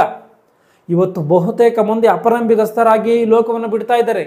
ಯಾಕೆಂದರೆ ಸತ್ತಾದ್ಮೇಲೆ ಏನಾಗುತ್ತೋ ಎನ್ನುವಂಥದ್ದು ತಿಳಿಯದಂಥ ಪರಿಸ್ಥಿತಿಯಲ್ಲಿ ಲೋಕವನ್ನು ಬಿಡ್ತಾರೆ. ಸಾಯುವಂಥ ಸಮಯದಲ್ಲಿ ಕೆಲವರು ಒದ್ದಾಡಿ ಗೋಳಾಡ್ತಾರೆ. ಏನಕ್ಕೋಸ್ಕರ? ಸತ್ಯವನ್ನು ತಿಳಿದಿರುವಂಥವ್ರಿಗೆ ಈ ಲೋಕವನ್ನು ಬಿಡುವಂಥದ್ದು ಒಳ್ಳೆಯದ ಕೆಟ್ಟದಂತ ನೋಡುವಾಗ ಈ ಲೋಕವನ್ನು ಬಿಡುವಂಥದ್ದು ಒಳ್ಳೆಯದೇ. ಅಂದರೆ ನಮ್ಮ ಭಾಷೆಯಲ್ಲಿ ಹೇಳುವಂಥದ್ದಾದರೆ ನಾವು ಸಾಯುವಂಥದ್ದು ಒಳ್ಳೆಯದೇ. ಏನಕ್ಕೋಸ್ಕರ ಅಂದರೆ ಈ ಲೋಕದಲ್ಲಿ ಪಡುವಂಥ ಪ್ರಯಾಸ, ಕಷ್ಟಗಳು, ಹಿಂಸೆಗಳು ಏನಿದೆಯೋ ಇವೆಲ್ಲವುಗಳು ಕೂಡ ಹೋಗಿ ನಿತ್ಯ ಲೋಕ ಎನ್ನುವಂಥದ್ದಕ್ಕೆ ಸೇರ್ತೀವಿ. ನಾವು ಕಷ್ಟಗಳು ಇಲ್ಲದಂಥ ಲೋಕಕ್ಕೆ ಸೇರ್ತೀವಿ, ಪ್ರಯಾಸಗಳು ಇಲ್ಲದಂಥ ಲೋಕಕ್ಕೆ, ಕಣ್ಣೀರುಗಳು, ಯಾವ ಒಂದು ರೋಗಗಳು, ಬಾಧೆಗಳು ಇಲ್ಲದಂಥ ಲೋಕಕ್ಕೆ ಸೇರ್ತೀವಿ. ಅದಕ್ಕೋಸ್ಕರ ನಾವು ಸಂತೋಷವಾಗಿ ಅಲ್ಲಿಗೆ ಹೋಗಬೇಕು. ಸಾಯುವಂಥ ಸಮಯದಲ್ಲಿ ಸಂತೋಷವಾಗಿ ಇರಬೇಕು. ಆದರೆ ಈ ಒಂದು ನಿರೀಕ್ಷೆ ಇಲ್ಲದಂಥವ್ರು ಏನು ಮಾಡ್ತಾರೆ, ಸಾಯುವಂಥ ಸಮಯದಲ್ಲಿ ಎಲ್ಲವನ್ನು ಬಿಟ್ಟು ಹೋಗ್ತಾ ಇದ್ದೀನಲ್ಲ ನಾನು ಎಂಬುದಾಗಿ ಗೋಳಾಡ್ತಾರೆ. ಎಲ್ಲ ಮನುಷ್ಯರನ್ನ ಬಿಟ್ಟು ಹೋಗ್ತಾ ಇದ್ದೀನಲ್ಲ ಎಂಬುದಾಗಿ ಗೋಳಾಡ್ತಾರೆ. ಮುಂದೆ ಏನಾಗುತ್ತೋ ಎನ್ನುವಂಥ ಸ್ಥಿತಿ ಗೊತ್ತಿಲ್ಲದಂಥ ಕಾರಣ ಬಾಧೆ ಪಡ್ತಾರೆ. ಆದರೆ ಇವರು ಯಾವ ರೀತಿಯಾಗಿ ಸತ್ತೋಗಿದ್ದಾರೆ. ಇವರೆಲ್ಲರೂ ವಾಗ್ದಾನದ ಫಲಗಳನ್ನು ಹೊಂದದೆ ಅವುಗಳನ್ನು ದೂರದಿಂದ ನೋಡಿ ಉಲ್ಲಾಸದೊಡನೆ ವಂದಿಸಿ ನಂಬಿಕೆಯುಳ್ಳವರಾಗಿ ಮೃತರಾದರು. ಅಂದರೆ ಉಲ್ಲಾಸದಿಂದ, ಸಂತೋಷದಿಂದ ಇವರು ಏನು ಮಾಡಿದ್ದಾರೆ, ವಂದಿಸಿ ನಮಸ್ಕಾರ ಮಾಡಿ ಇವರು ಏನು ಮಾಡಿದ್ದಾರೆ, ನಂಬಿಕೆಯಿಂದ ಇವರು ಸತ್ತು ಹೋಗಿದ್ದಾರೆ. ಅಂದರೆ ಸಂತೋಷದಿಂದ ಸತ್ತಿದ್ದಾರೆ. ತಾವು ಭೂಮಿಯ ಮೇಲೆ ಪರದೇಶದವರು, ಪ್ರವಾಸಿಗಳು ಆಗಿದ್ದೇವೆಂದು ಒಪ್ಪಿಕೊಂಡರು. ಅಂದರೆ ನಾವು ಭೂಮಿ ಮೇಲೆ ಪರದೇಶದವರು. ಪರದೇಶ ಅಂದ್ರೆ ಏನು? ಬೇರೆ ದೇಶದವರು ನಾವು ಎಂಬುದಾಗಿ. ಅಂದರೆ ಪರದೇಶ ಅಂತ ಅಂದರೆ ಬೇರೆ ದೇಶದವರು ಎಂಬುದಾಗಿ. ಅಂದರೆ ಬೇರೆ ದೇಶದವರು. ಯಾವ ದೇಶದವರು? ಬೇರೆ ದೇಶ ಅಂತ ಹೇಳಿ ಇವ್ರು ಯಾವುದನ್ನ ಹೇಳ್ತಾ ಇದ್ದಾರೆ? ಪರಲೋಕವನ್ನೇನೆ. ಅದು ನಾವೆಲ್ಲರೂ ಪರಲೋಕದವರ? ನಾವೆಲ್ಲರೂ ಕೂಡ ಪರಲೋಕದವರೇ. ನಾವೆಲ್ಲರೂ ಆ ಒಂದು ಸ್ವರ್ಗ ಲೋಕದಿಂದಲೇ ಈ ಭೂಮಿ ಮೇಲೆ ಬಂದಿದ್ದೀವಿ. ಇದು ಮನುಷ್ಯನಿಗೆ ತಿಳಿಯದಂಥ ಸಂಗತಿ. ಆ ದೇವರಿರುವಂಥ ಲೋಕದಿಂದಲೇ ಈ ಭೂಮಿ ಮೇಲೆ ಬಂದಿದ್ದೀವಿ ನಾವೆಲ್ಲರೂ. ಹಿಂದೆ ಬಂದಿರುವಂಥವರೆಲ್ಲರೂ ಅವರೇ, ಮುಂದೆ ಬರುವಂಥವರು ಕೂಡ ಅವರೇ. ಆದರೆ ಎಷ್ಟು ಮಂದಿ ಆ ದೇವರ ಹತ್ರ ವಾಪಸ್ ಹೋಗ್ತೀವೋ ಎನ್ನುವಂಥದ್ದು ಗೊತ್ತಿಲ್ಲ. ನಾವೆಲ್ಲರೂ ಆ ದೇವರಿಂದ ಈ ಭೂಮಿ ಮೇಲೆ ಬಂದಿದ್ದೀವ ಅಂದರೆ ಸ್ವರ್ಗ ಲೋಕದಿಂದಲೇ ಇಲ್ಲಿಗೆ ಬಂದಿದ್ದೀವಿ. ಆಗಿರುವಂಥ ಕಾರಣ ಪರದೇಶದವರು ಪ್ರವಾಸಿಗಳು ಆಗಿದ್ದೇವೆಂದು. ಪ್ರವಾಸಿಗಳಂತೆ ಇವತ್ತು ಪ್ರವಾಸ ಹೋಗ್ತಾರೆ. ನಾವೆಲ್ಲರೂ ಒಂದು ಟ್ರಿಪ್ಗಳನ್ನು ಹೋಗ್ತಿರ್ತೀವಿ. ಹೋಗಿ ಏನು ಮಾಡ್ತೀವಿ? ಶಾಶ್ವತ ಕಾಲ ಅಲ್ಲೇ ಇರ್ತೀವ? ಏನೋ ಒಂದು ನಾವು ಆ ಪ್ರವಾಸಕ್ಕೆ ಹೋಗುವಂಥ ಸಮಯದಲ್ಲಿ ಅಲ್ಲಿ ತಿನ್ನುವುದಕ್ಕೆ ತಿನಿಸುಗಳಾಗಿರ್ಬೋದು, ತೊಡುವುದಕ್ಕೆ ಕೆಲವೊಂದು ಬಟ್ಟೆಗಳಾಗಿರ್ಬೋದು, ಅಲ್ಲಿ ಬೇಕಾದಂಥ ಸ್ವಲ್ಪ ಒಂದು ವಸ್ತುಗಳನ್ನು ತೆಗೆದುಕೊಂಡು ಹೋಗ್ತೀವಿ. ಏನಕ್ಕೋಸ್ಕರ? ಶಾಶ್ವತವಾಗಿ ಅಲ್ಲಿ ಇರಲ್ಲ. ಶಾಶ್ವತವಾಗಿ ಇರ್ತೀವ? ಶಾಶ್ವತವಾಗಿ ನಾವಿರಲ್ಲ. 1 ದಿನ ಇರ್ಬೋದು, 2 ದಿನ ಇರ್ಬೋದು, 3 ದಿನ ಇರ್ಬೋದು, 1 ತಿಂಗಳು ಇರ್ಬೋದು, ಇಲ್ಲ 1 ವರ್ಷ ಇರ್ಬೋದು. ಅಂದರೆ ನಮಗೆಲ್ಲ ಏನಿದೆ, ವಾಪಸ್ ನಮ್ಮ ಮನೆಗೆ ಹೋಗ್ಬೇಕು ಅನ್ನೋವಂಥ ಆಲೋಚನೆಗಳಿರ್ತದೆ. ಅಲ್ಲೇನೋ ಸ್ವಲ್ಪ ಏನೋ ಕಷ್ಟನ ಸುಖನೋ ಏನು ಮಾಡ್ತೀವಿ, ಏನೋ ಒಂದು ಅಲ್ಲಿ ಏನೋ ಮಾಡ್ಕೊಂಡು ಬಿಡ್ತೀವಿ, ಏನೋ ತಿಂತೀವಿ, ಏನೋ ಕುಡಿತೀವಿ, ಮತ್ತು ನಮ್ಮ ಮನೆಗೆ ವಾಪಸ್ ಬರ್ತೀವಿ. ಯಾವುದನ್ನು ನಾವು ತಿಂದು, ಯಾವುದನ್ನು ನಾವು ಕುಡಿದು ಏನು ಮಾಡ್ತೀವಿ, ನಮ್ಮ ಮನೆಗೆ ಹೋಗ್ಬೇಕು ಎನ್ನುವಂಥದ್ದು ಇರ್ತತೆ. ಅಂದರೆ ಪ್ರವಾಸಿಯ ಬದುಕು ಆ ರೀತಿಯಾಗಿರುತ್ತಾ? ಆ ರೀತಿಯಾಗಿರುತ್ತೆ. ಅದರಂತೆ ಇವರು ಕೂಡ ನಾವು ಪ್ರವಾಸಿಗಳಾಗಿದ್ದೀವಿ ಎನ್ನುವಂಥದ್ದನ್ನು ಅರ್ಥ ಮಾಡಿಕೊಂಡಂಥ ಕಾರಣವೇ ಇವರು ಏನು ಮಾಡಿದ್ದಾರೆ ಅಂದರೆ, ಯಾವುದ್ರ ಮೇಲೂ ಆಸೆ ಇಟ್ಟುಕೊಳ್ಳದಂಥ ರೀತಿಯಲ್ಲಿ ಹರುಕು ಬಟ್ಟೆಗಳೋ, ಮನೆ ಇಲ್ಲದಂಥ ಪರಿಸ್ಥಿತಿಯೋ, ಊಟವಿಲ್ಲದಂಥ ಪರಿಸ್ಥಿತಿಯೋ, ಏನೋ ಕಷ್ಟಗಳನ್ನು ಅನುಭವಿಸಿ ಅವರ ಪರಲೋಕದ ಮೇಲೆ ದೃಷ್ಟಿ ಇಟ್ಟಂಥ ಕಾರಣವೇ ಈ ಲೋಕದಲ್ಲಿ ಯಾವುದನ್ನು ಕೂಡ ಅವರು ಆಸೆ ಇಟ್ಟಿಲ್ಲ. ಯಾವುದರ ಮೇಲೂ ಕೂಡ ಅವರು ಬಯಸಿಲ್ಲ. ನನಗೆ ಅದು ಬೇಕು ಇದು ಬೇಕು ಅನ್ನುವಂಥ ರೀತಿಯಲ್ಲಿ ಅವರು ವರ್ತಿಸಿಲ್ಲ. ಇವತ್ತು ಈಗಿನ ಒಂದು ಪರಿಸ್ಥಿತಿಯನ್ನು ನೋಡುವಂಥದ್ದಾದರೆ ಆ ದೇಶಕ್ಕೆ ಒಂದು ಬಾರ್ಡ್ರು, ಈ ದೇಶಕ್ಕೆ ಒಂದು ಫೆನ್ಸಿಂಗು, ಗಡಿಭಾಗಗಳು, ಇದನ್ನು ಮಾಡ್ಕೊಂತಾರೆ. ಅಂದರೆ ಹೋಗಿ ಅಬ್ರಹಾಮನ ಆ ರೀತಿಯಾಗಿ ಮಾಡಿಲ್ಲ. ಇದು ನನ್ನ ದೇವರು ನನಗೋಸ್ಕರ ಒಂದು ದೇಶವನ್ನು ಕೊಟ್ಟಿದ್ದಾರೆ ಅಂತ ಹೇಳಿ ಸುತ್ತಲೂ ಆತನ ಫೆನ್ಸಿಂಗ್ನ ಹಾಕಿಲ್ಲ. ಆಲೋಚನೆ ಮಾಡಿ ನೋಡಿ, ಅವರ ಆಲೋಚನೆಗಳೇನು, ನಮ್ಮ ಆಲೋಚನೆಗಳೇನು. ಅಂದರೆ ಜ್ಞಾನಿಗಳ ಆಲೋಚನೆಗಳಿಗೂ ಮೂರ್ಖರ ಆಲೋಚನೆಗಳಿಗೂ ಎಂಥ ಅಜಗಜಾಂತರವಾದಂಥ ವ್ಯತ್ಯಾಸಗಳಿರುತ್ತೋ. ಇವತ್ತು ಮನುಷ್ಯನಿಗೆ, ಈಗಿನ ಕಾಲದ ಮನುಷ್ಯನಿಗೆ ಜೋಬಲ್ಲಿ 10 ರೂಪಾಯಿ ಇದ್ಬಿಟ್ರೆ ಸಾಕು, ಆತನ ಏನೋ ಒಂದು ಮೆರೀತಾನೆ. ಆದರೆ ಅಬ್ರಹಾಮನೊಂದು ದೇಶವೇ ಇದ್ರೂ ಕೂಡ ಆತನ ಮೆರೆದಿಲ್ಲ. ಅಂದರೆ ಅವರು ಏನು ಇಲ್ಲದಂಥ ರೀತಿಯಲ್ಲಿ ಅವರು ಬದುಕಿದ್ದಾರೆ. ಯಾಕೆ ಅಂದರೆ ನಮ್ಮ ದೇಶ ಇದಲ್ಲ, ನಾವೆಲ್ಲರ ಪರದೇಶದವರು ಎನ್ನುವಂತ ತಿಳಿದುಕೊಂಡಿದ್ದಂಥ ಕಾರಣವೇ ಪ್ರವಾಸಿಗಳು ಆಗಿದ್ದೇವೆಂದು ಒಪ್ಪಿಕೊಂಡರು. ಇಂಥ ಮಾತುಗಳನ್ನಾಡುವವರು ತಾವು ಸ್ವದೇಶವನ್ನು ಹುಡುಕುವರೆಂಬ ಅರ್ಥವನ್ನು ವ್ಯಕ್ತಪಡಿಸುತ್ತಾರೆ. ಅಂದರೆ ಇಂಥ ಮಾತುಗಳನ್ನು ಮಾತನಾಡುವಂಥವರು, ಈ ರೀತಿಯಾಗಿ ವರ್ತಿಸುವಂಥವರು, ಈ ಲೋಕದಲ್ಲಿ ಇದ್ದು ಈ ಲೋಕದ ಯಾವುದರ ಮೇಲೂ ಕೂಡ ಆಸೆ ಪಡದಂಥ ರೀತಿಯಲ್ಲಿ ಅವರು ಮಾತನಾಡುವಂಥವರು ಸ್ವದೇಶವನ್ನು ಹುಡುಕುವಂಥವರು ಎನ್ನುವಂಥ ಒಂದು ಅರ್ಥವನ್ನು ವ್ಯಕ್ತಪಡಿಸ್ತಾರೆ ಅಂತ. ಅಂದರೆ ಪರಲೋಕವನ್ನು ಹುಡುಕುವಂಥವ್ರು ಯಾವ ರೀತಿಯಾಗಿರ್ತಾರೆ? ಈ ರೀತಿಯಾಗಿಯೇ ಇರ್ತಾರೆ. ಪ್ರವಾಸವನ್ನು ಹೋದಂಥ ಸಮಯದಲ್ಲಿ ಅವ್ರು ಯಾವ ರೀತಿಯಾಗಿ ಇರ್ತಾರೆ, ಏನೇನು ಮಾಡ್ತಿರ್ತಾರೆ? ಬಿಡು, ಒಂದು ಸ್ವಲ್ಪ ದಿನ ಅಲ್ವಾ, 1 ದಿನ 2 ದಿನ, ನಾಳೆ ನಮ್ಮ ಊರಿಗೆ ಹೊಟ್ಟೋಗ್ಬಿಡ್ತೀವಿ, ಇಲ್ಲ ನಮ್ಮ ಮನೆಗೆ ಹೊಟ್ಟೋಗ್ಬಿಡ್ತೀವಿ ಎಂಬುದಾಗಿ ಹೇಳ್ತಾರೆ. ಅವ್ರು ಹಂಗೆ ಹೇಳೋದಕ್ಕೆ ಕಾರಣ ಏನು ಅಂದರೆ, ಶಾಶ್ವತವಾದಂಥ ನಮ್ಮ ಮನೆಯಿಂದ ಅಲ್ಲಿಗೆ ಹೋಗ್ತೀವಿ ಅಂದರೆ ಇದೇನು ಲೆಕ್ಕಕ್ಕಿಲ್ಲ ಎನ್ನುವಂಥ ರೀತಿಯಲ್ಲೇ ವರ್ತಿಸ್ತಾರೆ. ಆಗಿರುವಂಥ ಕಾರಣ ಇವತ್ತು ನಾವು ಅಷ್ಟೇ ಈ ಲೋಕದಲ್ಲಿರುವಂಥ ಕನಸನ್ನು ನಾವು ಅರ್ಥ ಮಾಡಿಕೊಂಡು, ಈ ಅಶಾಶ್ವತವಾದಂಥ ಜೀವನವನ್ನು ನಾವು ಅರ್ಥ ಮಾಡಿಕೊಂಡು ಶಾಶ್ವತವಾದಂಥ ಜೀವನಕ್ಕೋಸ್ಕರ ಪ್ರಯಾಸ ಪಡಬೇಕು ಎನ್ನುವಂಥದ್ದು ನನ್ನ ಮಾತಿನ ಅರ್ಥ. ಇಬ್ರಿಯರಿಗೆ 11ನೇ ಅಧ್ಯಾಯ 10ನೇ ವಚನವನ್ನು ಗಮನಿಸಿ. ಯಾಕಂದರೆ ಅವನು ಶಾಶ್ವತವಾದ ಅಸ್ಥಿವಾರಗಳುಳ್ಳ ಪಟ್ಟಣವನ್ನು ಯಾಕಂದರೆ ಅವನು ಅಂದರೆ ಯಾರು? ಅಬ್ರಹಾಮನು ಶಾಶ್ವತವಾದ ಅಸ್ಥಿವಾರಗಳುಳ್ಳ ಪಟ್ಟಣ, ಶಾಶ್ವತವಾಗಿ ಇರುವಂಥ ಅಸ್ಥಿವಾರಗಳುಳ್ಳ ಪಟ್ಟಣ. ಅಂದರೆ ನಾವಿವತ್ತು ಭೂಮಿ ಮೇಲೆ ನಾವು ಈ ನಮ್ಮ ಮನೆಗಳನ್ನು ಕಟ್ಟುವುದಕ್ಕೋಸ್ಕರ ಅಸ್ಥಿವಾರಗಳನ್ನು ಹಾಕ್ತೀವಿ, ಅಂದರೆ ಬೇಸ್ಮೆಂಟನ್ನು ಹಾಕ್ತೀವಿ. ಇವು ಶಾಶ್ವತವಾಗಿ ಇರಲ್ವಾ? ಶಾಶ್ವತವಾಗಿ ಇರಲ್ಲ. ಇವು ಯಾವುದು ಕೂಡ ಶಾಶ್ವತವಾಗಿ ಇರಲ್ಲ. ಇವತ್ತು ಈ ಪ್ರಪಂಚದಲ್ಲೇನೆ ದೊಡ್ಡ ಒಂದು ಬಿಲ್ಡಿಂಗನ್ನು ಕಟ್ಟಿದ್ದಾರೆ. ಪ್ರಪಂಚಕ್ಕೆ ದೊಡ್ಡ ಬಿಲ್ಡಿಂಗು ಈ ಬುರ್ಜ್ ಖಲೀಫಾ ಎನ್ನುವಂಥದ್ದು. ಅಂದರೆ ಬಲವಾದಂಥ ಒಂದು ಅಡಿಪಾಯವನ್ನು ಹಾಕಿದ್ದಾರೆ, ಬೇಸ್ಮೆಂಟನ್ನು ಹಾಕಿದ್ದಾರೆ. ಆದರೆ ಅಂಥ ಅಡಿಪಾಯವನ್ನು ಹಾಕಿರುವಂಥ ಪ್ರಪಂಚದಲ್ಲೇ ಶ್ರೇಷ್ಠವಾಗಿ ದೊಡ್ಡದಾಗಿ ಇರುವಂಥ ಆ ಒಂದು ಮನೆಗೂ ಆ ಒಂದು ಅಡಿಪಾಯಕ್ಕೆ ನಾಶ ಎನ್ನುವಂಥದ್ದಿಲ್ವಾ?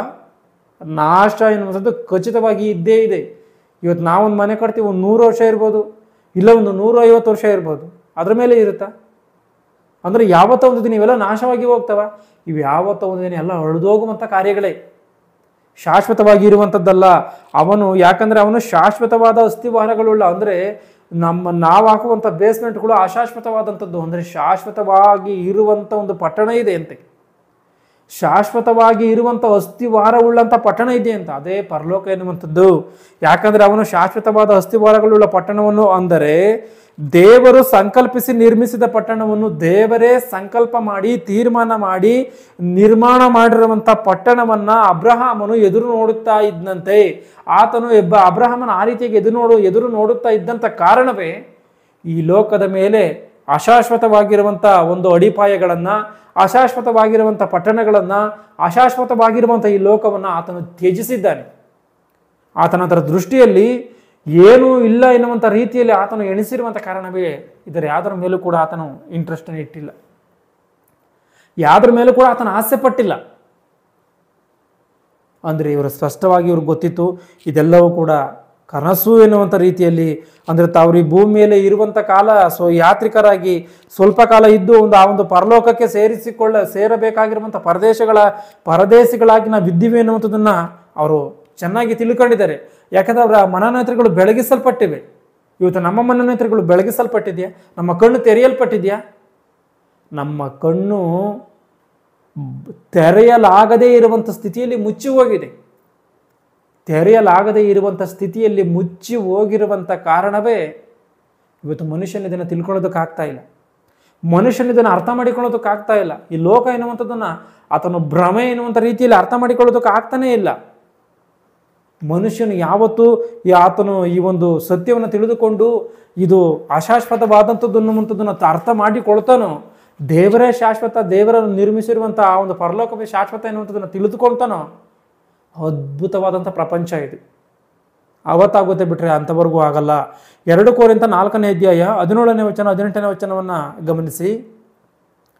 ಹೇಗೆಂದರೆ ಕ್ಷಣ ಮಾತ್ರವಿರುವ ನಮ್ಮ ಹಗುರವಾದ ಸಂಕಟವು, ಕ್ಷಣ ಮಾತ್ರವಿರುವಂಥ ನಮ್ಮ ಹಗುರವಾದಂಥ ಸಂಕಟವು ಅತ್ಯಂತಾಧಿಕವಾದ ಪ್ರತಿಫಲವನ್ನು ಉಂಟು ಮಾಡಿ ನಮಗೆ ನಿರಂತರವಾಗಿರುವ ಗೌರವವಾದ ಪ್ರಭಾವವನ್ನು ದೊರಕಿಸುತ್ತದೆ. ಮತ್ತೆ ಮುಂದೆ ಗಮನಿಸಿ ಜಾಗ್ರತೆಯಿಂದ. ನಾವು ಕಾಣುವಂಥದ್ದನ್ನು ಲಕ್ಷಿಸದೆ ಕಾಣದಿರುವಂಥದ್ದನ್ನು ಲಕ್ಷಿಸುವವರಾಗಿದ್ದೇವೆ. ನಾವು ಇಲ್ಲಿ ವಾಕ್ಯವನ್ನು ಗಮನಿಸಿ. ನಾವು ಕಾಣುವಂಥದ್ದನ್ನು ಲಕ್ಷಿಸದೆ ಕಾಣದಿರುವಂಥದ್ದನ್ನು ಲಕ್ಷಿಸುವವರಾಗಿದ್ದೇವೆ. ಅಂದರೆ ಲಕ್ಷಿಸುವಂಥದ್ದು ಅಂದರೆ ಏನು?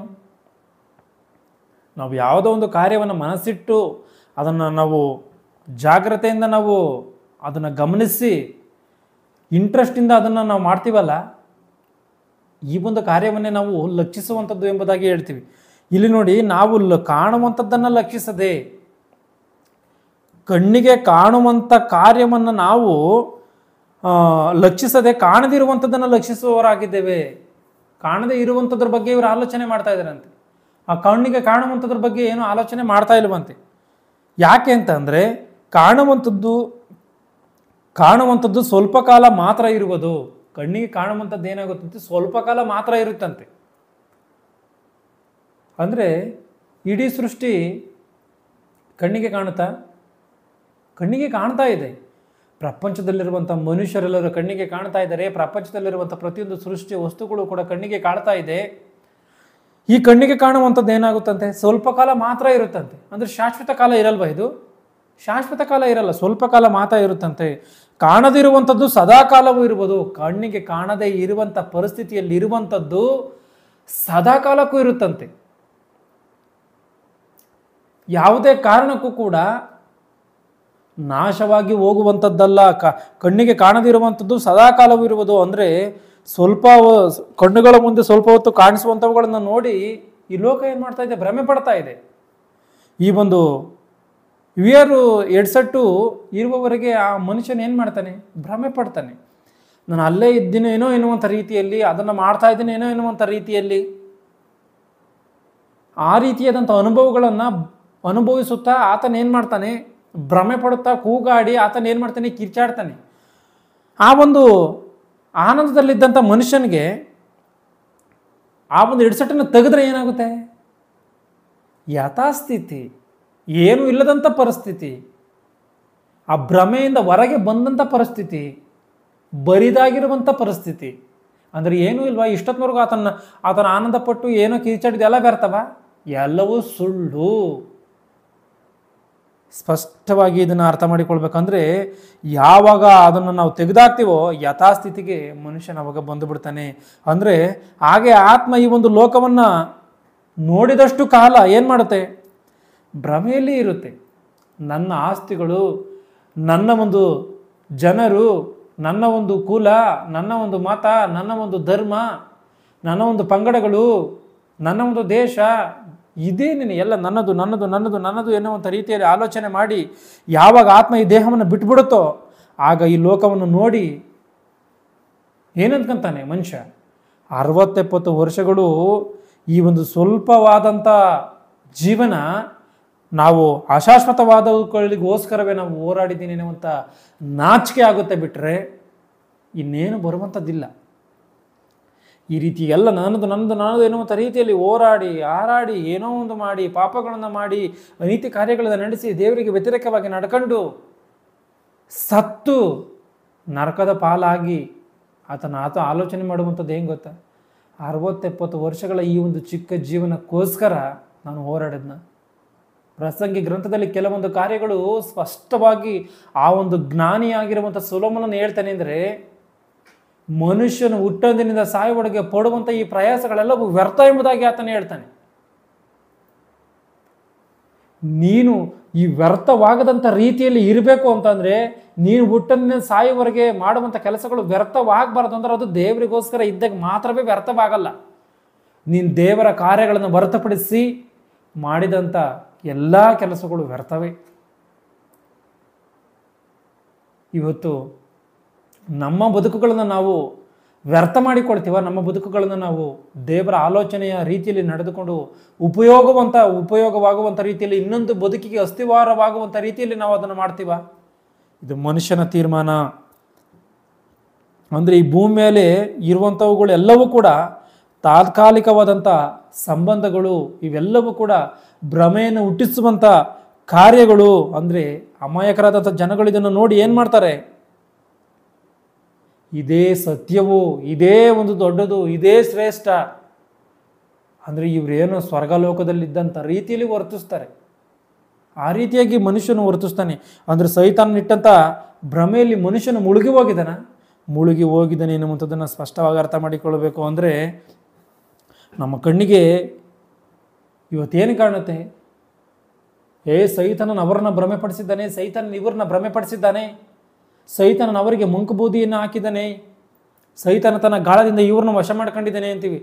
ನಾವೇ ವಶವಾಗಿದ್ದೀವಿ ಅನ್ನುವಂಥದ್ದು ನಾವು ಅರ್ಥ ಮಾಡಿಕೊಳ್ಳಲ್ಲ. ನಾವೇ ಯಾವುದೊಂದು ಕಾರ್ಯವನ್ನು ನಾವು ದೇವರ ಕಾರ್ಯವನ್ನು ಹೊರತುಪಡಿಸಿ ಅನೀತಿ ಕಾರ್ಯಗಳನ್ನು ನಡೆಸ್ತಾ ಇದ್ದೀವಿ ಅಂದರೆ ನಾವೇ ವಶವಾಗಿದ್ದೀವಿ ಅಂತಾನೆ ಅರ್ಥ ಇದ್ರದ್ದು. ಅಂದ್ರೆ ನಾವೇ ಅರ್ಥವಾಗಿದ್ದೀವ? ನಾವು ದೇವರ ಒಂದು ಲೆಕ್ಕದಲ್ಲಿ ನಾವೇ ವ್ಯರ್ಥವಾದಂಥ ಬದುಕುಗಳನ್ನು ಸಾಗಿಸ್ತಾ ಇದ್ದೀವಿ ಅಂತಾನೆ ಅರ್ಥ. ಇವತ್ತು ಯೇಸು ಕ್ರಿಸ್ತನ ನೋಡುವಂಥದ್ದಾದರೆ 2000 ವರ್ಷಗಳ ಕೆಳಗೆ ಯೇಸು ಕ್ರಿಸ್ತನ ಆತನು ಆ ಒಂದು ಜನಗಳ ಗುಂಪಿನ ಮಧ್ಯದಲ್ಲಿ ಆತನು ಉಪದೇಶ ಮಾಡುವಂಥ ಸಮಯದಲ್ಲಿ ಆತನ ತಾಯಿ ಮತ್ತು ತಮ್ಮಂದರು ಬಂದಿದ್ದಾರೆ. ಆವಾಗ ಜನರು ಹೇಳ್ತಾರೆ, ಸ್ವಾಮಿ ನಿನ್ನನ್ನು ನೋಡಬೇಕು ಅಂತ ನಿನ್ನ ತಾಯಿ ನಿನ್ನ ತಮ್ಮಂದರು ಬಂದಿದ್ದಾರೆ ಅಂತ ಹೇಳಿದ್ದಕ್ಕೆ ಯೇಸು ಕ್ರಿಸ್ತನ ಏನು ಹೇಳಿದ್ದಾನೆ? ಯಾರು ನನ್ನ ತಾಯಿ, ಯಾರು ನನ್ನ ತಮ್ಮಂದಿರು ಎಂಬುದಾಗಿ ಮಾತಾಡಿದ್ದಾನೆ. ನಾವಿವತ್ತು ಏನು ಮಾಡ್ತೀವಿ? ಇವ್ರು ನನ್ನ ಬಂಧು ಬಳಗ, ಇವ್ರು ನಮ್ಮ ತಾಯಿ, ಇವ್ರು ನಮ್ಮ ತಂದೆ. ಈ ರೀತಿಯಾದಂಥ ಆಲೋಚನೆಗಳಲ್ಲಿ ಹುಚ್ಚೆದ್ದು ಮೆರಿತಾ ಇರ್ತೀವಿ. ಆಲೋಚನೆ ಮಾಡಿ ನೋಡಿ ಎಷ್ಟರ ಮಟ್ಟಿಗೆ ನಮ್ಮ ಒಂದು ಆಲೋಚನೆಗಳಿಗೂ ಕ್ರಿಸ್ತನ ಆಲೋಚನೆಗಳಿಗೂ ಎಂಥ ವ್ಯತ್ಯಾಸಗಳಿದೆಯೋ. ಅಂದರೆ ತಂದೆ ತಾಯಿಗಳನ್ನು ದ್ವೇಷ ಮಾಡಬೇಕು ಎನ್ನುವಂಥದ್ದಲ್ಲ. ತಂದೆ ತಾಯಿಗಳನ್ನು ಏನೋ ಒಂದು ವಿರೋಧ ಮಾಡಿ ನೀನು ಇದು ಮಾಡಬೇಕು ಅಂತ ಅಲ್ಲ. ಅಂದರೆ ದೇವರ ಒಂದು ಕಾರ್ಯಗಳಿಗೆ ಅಡ್ಡಿಯನ್ನು ಯಾರೇ ಮಾಡುವಂಥದ್ದಾದರೂ ಕೂಡ ಅವ್ರನ್ನ ಪಕ್ಕಕ್ಕೆ ಹಾಕಬೇಕು. ಅದೇ ಬೈಬಲಲ್ಲಿ ಬರೆದಿರುವಂಥ ಮಹಾಜ್ಞಾನಗಳು. ತಂದೆ ತಾಯಿಗಳನ್ನ ಸನ್ಮಾನ ಮಾಡಬೇಕು ಎಂಬುದಾಗಿ ಹೇಳಿದಂಥ ದೇವರೇ ನಿನ್ನ ತಂದೆ ತಾಯಿಗಳನ್ನ ನೀನು ದ್ವೇಷ ಮಾಡಬೇಕು ಎಂಬುದಾಗಿ ಹೇಳಿದ್ದೇನೆ. ಅಂದರೆ ಈ ಒಂದು ಲೋಕದ ಕಾರ್ಯಗಳಿಗೂ ದೇವರ ಕಾರ್ಯಗಳಿಗೂ ಈ ರೀತಿಯಾಗಿದೆಯಾ? ಅಂದರೆ ಈ ಭೂಮಿ ಮೇಲೆ ಕಷ್ಟಪಟ್ಟು ಪ್ರಯಾಸಪಟ್ಟು ಈ ಸಂಬಂಧಗಳು ಈ ಒಂದು ಏನೋ ಈ ಮನುಷ್ಯರ ಮುಖವನ್ನು ನೋಡಿಕೊಂಡು ಈ ರೀತಿಯಾಗಿ ನೀನು ವರ್ತಿಸ್ತೇನೆ. ದೇವರಿಗೋಸ್ಕರ ಈ ಭೂಮಿಯ ಮೇಲೆ ನೀನು ಹೋರಾಡಿ ನೀನು ಬದುಕಬೇಕು ಎನ್ನುವಂಥದ್ದನ್ನು ಸ್ಪಷ್ಟವಾಗಿ ಅರ್ಥ ಮಾಡಿಕೊಳ್ಬೇಕು. ಅಂದರೆ ಯೇಸು ಕ್ರಿಸ್ತನಿಗೆ ಸ್ಪಷ್ಟವಾಗಿ ಗೊತ್ತಿದೆ, ಈ ಲೋಕದಲ್ಲಿ ನಡೆಯುವಂಥದ್ದೆಲ್ಲ ಕನಸು, ಇದು ಬಣ್ಣಗಳ ಲೋಕ, ಇದು ಒಂದು ಬಣ್ಣಗಳ ಒಂದು ನಟನಾ ಪ್ರಪಂಚ. ಈ ಲೋಕದಲ್ಲಿ ನನ್ನ ತಾಯಿ ಯಾರೇ ಆಗಿದ್ರು, ನನ್ನ ತಮ್ಮಂದಿರು ಯಾರೇ ಆಗಿದ್ರು, ಎಲ್ಲರೂ ಕೂಡ ಸ್ವಲ್ಪ ಕಾಲಕ್ಕೆ ಸಂಬಂಧಪಟ್ಟಂಥವರು. ಶಾಶ್ವತವಾಗಿ ಇರುವಂಥವನೇ ಆತನ ನನ್ನ ತಂದೆ, ನನ್ನ ಕಳಿಸಿಕೊಟ್ಟಿರುವಂಥ ತಂದೆ. ನಾನು ಆತನ ಆಲೋಚನೆಯಂತೆ ನಾನು ಈ ಭೂಮಿ ಮೇಲೆ ಆತನ ಕೆಲಸವನ್ನು ನೆರವೇರಿಸಬೇಕು. ಆವಾಗ ನಾನು ಶಾಶ್ವತವಾಗಿ ಆ ಲೋಕಕ್ಕೆ ಸೇರುವುದಕ್ಕೆ ಸಾಧ್ಯ. ಶಾಶ್ವತವಾಗಿ ತಂದೆಯಾಗಿರುವಂಥವನು ಆತನೇ ಎಂಬುದಾಗಿ ಯೇಸು ಕ್ರಿಸ್ತನಿಗೆ ಸ್ಪಷ್ಟವಾಗಿ ಗೊತ್ತಿದ್ದಂಥ ಕಾರಣವೇ ಯಾರು ನನಗೆ ತಮ್ಮಂದಿರು, ಯಾರು ನನಗೆ ತಾಯಿ ಎಂಬುದಾಗಿ ಆತನ ಪ್ರಶ್ನೆ ಮಾಡಿದ್ದಾನೆ. ಇವತ್ತು ನಾವು ಆ ರೀತಿಯಾಗಿ ಇರ್ತೀವ? ಇಲ್ಲ ಈ ಲೋಕವೇ ಸರ್ವಸ್ವ ಎನ್ನುವಂಥ ರೀತಿಯಲ್ಲಿ, ಈ ಲೋಕದ ಜನರೇ ಸರ್ವಸ್ವ ಎನ್ನುವಂಥ ರೀತಿಯಲ್ಲಿ ಇರ್ತೀವ? ಇವತ್ತು ತಂದೆ ತಾಯಿಗಳ ಮೇಲೆ ಆಗಿರ್ಬೋದು, ಬಂಧು ಬಾಂಧವರ ಮೇಲೆ ಆಗಿರ್ಬೋದು, ಎಷ್ಟೇ ಆಸೆ ಇಕ್ಕಿಕೊಂಡ್ರು, ನಮ್ಮ ಪ್ರಾಣವನ್ನು ಕೊಡುವಂಥ ಮಟ್ಟಿಗೆ ಆಸೆ ಇಕ್ಕಿಕೊಂಡ್ರು, ಎಲ್ಲರೂ ಕೂಡ ನಮ್ಮನ್ನು ಬಿಟ್ಟು ಹೋಗುವಂಥವರೇ ಒಂದು ದಿನ. ನಾವು ಅವ್ರನ್ನ ಬಿಟ್ಟು ಹೋಗುವಂಥವರೇ ಒಂದು ದಿನ. ನಾವು ಅವ್ರನ್ನಾಗಿರ್ಬೋದು, ಅವ್ರು ನಮ್ಮನ್ನಾಗಿರ್ಬೋದು, ಒಬ್ಬರು ಹಿಂದೆ ಆಗಿರ್ಬೋದು, ಒಬ್ಬರು ಮುಂದೆ ಆಗಿರ್ಬೋದು, ಎಲ್ಲರೂ ಬಿಟ್ಟು ಹೋಗುವಂಥವರೇ. ಅಂದರೆ ಕೊನೆಗೆ ದೇವರೇ ದಿಕ್ಕು ಎನ್ನುವಂಥದ್ದನ್ನು ಸ್ಪಷ್ಟವಾಗಿ ಅರ್ಥ ಮಾಡಿಕೊಳ್ಬೇಕು. ಅಂದರೆ ಮನುಷ್ಯನ ಈ ಕನಸುಗಳ ಪ್ರಪಂಚದಲ್ಲಿ ಇರ್ತಾ ಪರಲೋಕವನ್ನು ಮರೆತು ಮೋಸ ಹೋಗ್ತಾ ಇದ್ದಾನ, ಅಂದರೆ ಆತನು ಮೋಸ ಹೋಗ್ತಾ ಇದ್ದಾನೆ. ಆದ್ದರಿಂದ ಕನಸುಗಳ ಪ್ರಪಂಚದಲ್ಲಿ ಇರುವಂಥವರ ಕಣ್ಣುಗಳಿಗೆ ಪರಲೋಕದ ಮಾರ್ಗವನ್ನು ತಿಳಿಸ್ಬೇಕಾಗಿರುವಂಥದ್ದು, ತೋರಿಸ್ಬೇಕಾಗಿರುವಂಥದ್ದು ಪ್ರತಿಯೊಬ್ಬ ಒಂದು ದೈವ ಮಕ್ಕಳ ಕರ್ತವ್ಯ ಎನ್ನುವಂಥದ್ದನ್ನು ಚೆನ್ನಾಗಿ ಅರ್ಥ ಮಾಡಿಕೊಳ್ಬೇಕು. ಯಾಕೆ ಪರಲೋಕದ ಒಂದು ಮಾರ್ಗವನ್ನು ತೋರಿಸ್ಬೇಕು ಅಂತ ಅಂದರೆ, ಫಿಲಿಪಿಯವರಿಗೆ 3:20 ವಚನವನ್ನು ಗಮನಿಸಿ, ನಾವಾದರೂ ಪರಲೋಕ ಸಂಸ್ಥಾನದವರು. ಅಂದರೆ ಪರಲೋಕ ಸಂಸ್ಥಾನದವರ ನಾವು ಪರಲೋಕದ ಸಂಸ್ಥಾನದವರಾಗಿರುವಂಥ ಕಾರಣವೇ ನಾವೆಲ್ಲರೂ ಪರಲೋಕದವರು, ನಾವು ಪರಲೋಕಕ್ಕೆ ಹೋಗ್ಬೇಕು, ನಾವೆಲ್ಲರೂ ದೇವರಿಂದ ಬಂದಂಥವ್ರು, ನಾವು ದೇವರ ಹತ್ರ ಹೋಗ್ಬೇಕು ಎಂಬುದಾಗಿ ಜಾಗೃತಿಯನ್ನು ಮೂಡಿಸ್ಬೇಕು. ಇವತ್ತು ಈ ಲೋಕದಲ್ಲಿ ಯಾವುದೊಂದು ರೋಗ ಬಂದಿದೆ ಅಂದ್ಕೊಳ್ಳಿ, ಈಗ ಕೊರೋನಾ ಎನ್ನುವಂಥದ್ದು ಬಂತು, ಏನು ಜನಜಾಗೃತಿ ಮೂಡಿಸುವಂಥದ್ದೇ ಕೆಲವು ಜನಗಳ ಕೆಲಸ. ನೀವು ಮಾಸ್ಕ್ ಹಾಕಿಕೊಳ್ಳಿ, ಸ್ಯಾನಿಟೈಸರ್ ಹಾಕಿಕೊಳ್ಳಿ, ನೀವು ಇಷ್ಟಾನುಸಾರವಾಗಿ ಓಡಾಡಬೇಡ್ರಿ, ಒಬ್ಬ ಮನುಷ್ಯನ ಪಕ್ಕದಲ್ಲಿ ಒಬ್ಬರು ನಿಂತ್ಕೋಬೇಡಿ, ಮಾತಾಡಬೇಡಿ ಅಂದರೆ ಜನಜಾಗೃತಿ ಮೂಡಿಸ್ತಾರೆ. ಈ ರೀತಿಯಾಗಿ ಮೂಡಿಸ್ತಾರೆ. ಅಂದರೆ ಈ ಒಂದು ಕೊರೋನಾ ಒಂದು ವೇಳೆ ಬಂದು ಸತ್ತರೆ, ಈ ಭೂಮಿ ಮೇಲೆ ಕೊರೋನಾ ಒಂದು ವೇಳೆ ಸತ್ತರೆ ಇನ್ನೊಂದು ಲೋಕ ಇದೆ. ಮನುಷ್ಯನಿಗೆ ಸಾವಿನ ನಂತರ ಇನ್ನೊಂದು ಲೋಕ ಇದೆ. ಈ ಭೂಮಿ ಮೇಲೆ ನೀನು ಏನೋ ಆ ಒಂದು ಜಾಗೃತಿಯಿಂದ ನೀನು ಶಾಶ್ವತ ಕಾಲ ಈ ಭೂಮಿಯಲ್ಲಿ ಇರೋದಕ್ಕಾಗುತ್ತಾ? ಯಾವತ್ತೊಂದು ದಿನ ನೀನು ಕೊರೋನಾ ಬಂದರೂ ಅಷ್ಟೇ, ರೋಗಗಳು ಬಂದರೂ ಅಷ್ಟೇ, ಬರಲಿದ್ರು ಅಷ್ಟೇ, ಈ ಲೋಕವನ್ನು ಬಿಡಬೇಕಾದಂಥ ಪರಿಸ್ಥಿತಿ ಖಂಡಿತವಾಗ್ಲೂ ಬಂದೇ ಬರುತ್ತೆ. ದೇವರದನ್ನು ನೇಮಕ ಮಾಡಿದಾನೆ, ಅದು ನಡೆಯುತ್ತೆ. ಸ್ವಲ್ಪ ಕಾಲ ಬದುಕುವಂಥ ಮನುಷ್ಯನು ಇಷ್ಟರ ಮಟ್ಟಿಗೆ, ಸ್ವಲ್ಪ ದಿನಗಳ ಕಾಲ ಬದುಕುವುದಕ್ಕೋಸ್ಕರವೇ ಮನುಷ್ಯನು ಇಷ್ಟರ ಮಟ್ಟಿಗೆ ಕೇರ್ ತೆಗೆದುಕೊಂಡು ಜನಜಾಗೃತಿಯನ್ನು ಮೂಡಿಸ್ತಾ ಇದ್ದಾನೆ ಅಂದರೆ, ನೀವು ಆ ರೀತಿಯಾಗಿ ಬದುಕ್ರಿ, ನೀವು ಈ ರೀತಿಯಾಗಿ ಮಾಡಿರಿ, ರೋಗಗಳು ಹರಡಲ್ಲ, ಇದು ಮಾಡಿರಿ ಅದು ಮಾಡಿರಿ ಅಂತ ಹೇಳ್ತಾ ಇದ್ದಾನೆ ಅಂದರೆ, ಮತ್ತು ಜನಜಾಗೃತಿಯನ್ನು ಇದನ್ನು ತಿಳಿದಿರುವಂಥ ಕ್ರೈಸ್ತರು ಶಾಶ್ವತವಾದಂಥ ಬದುಕಿನ ವಿಷಯದಲ್ಲಿ ಜನಜಾಗೃತಿ ಮೂಡಿಸಲ್ವಾ?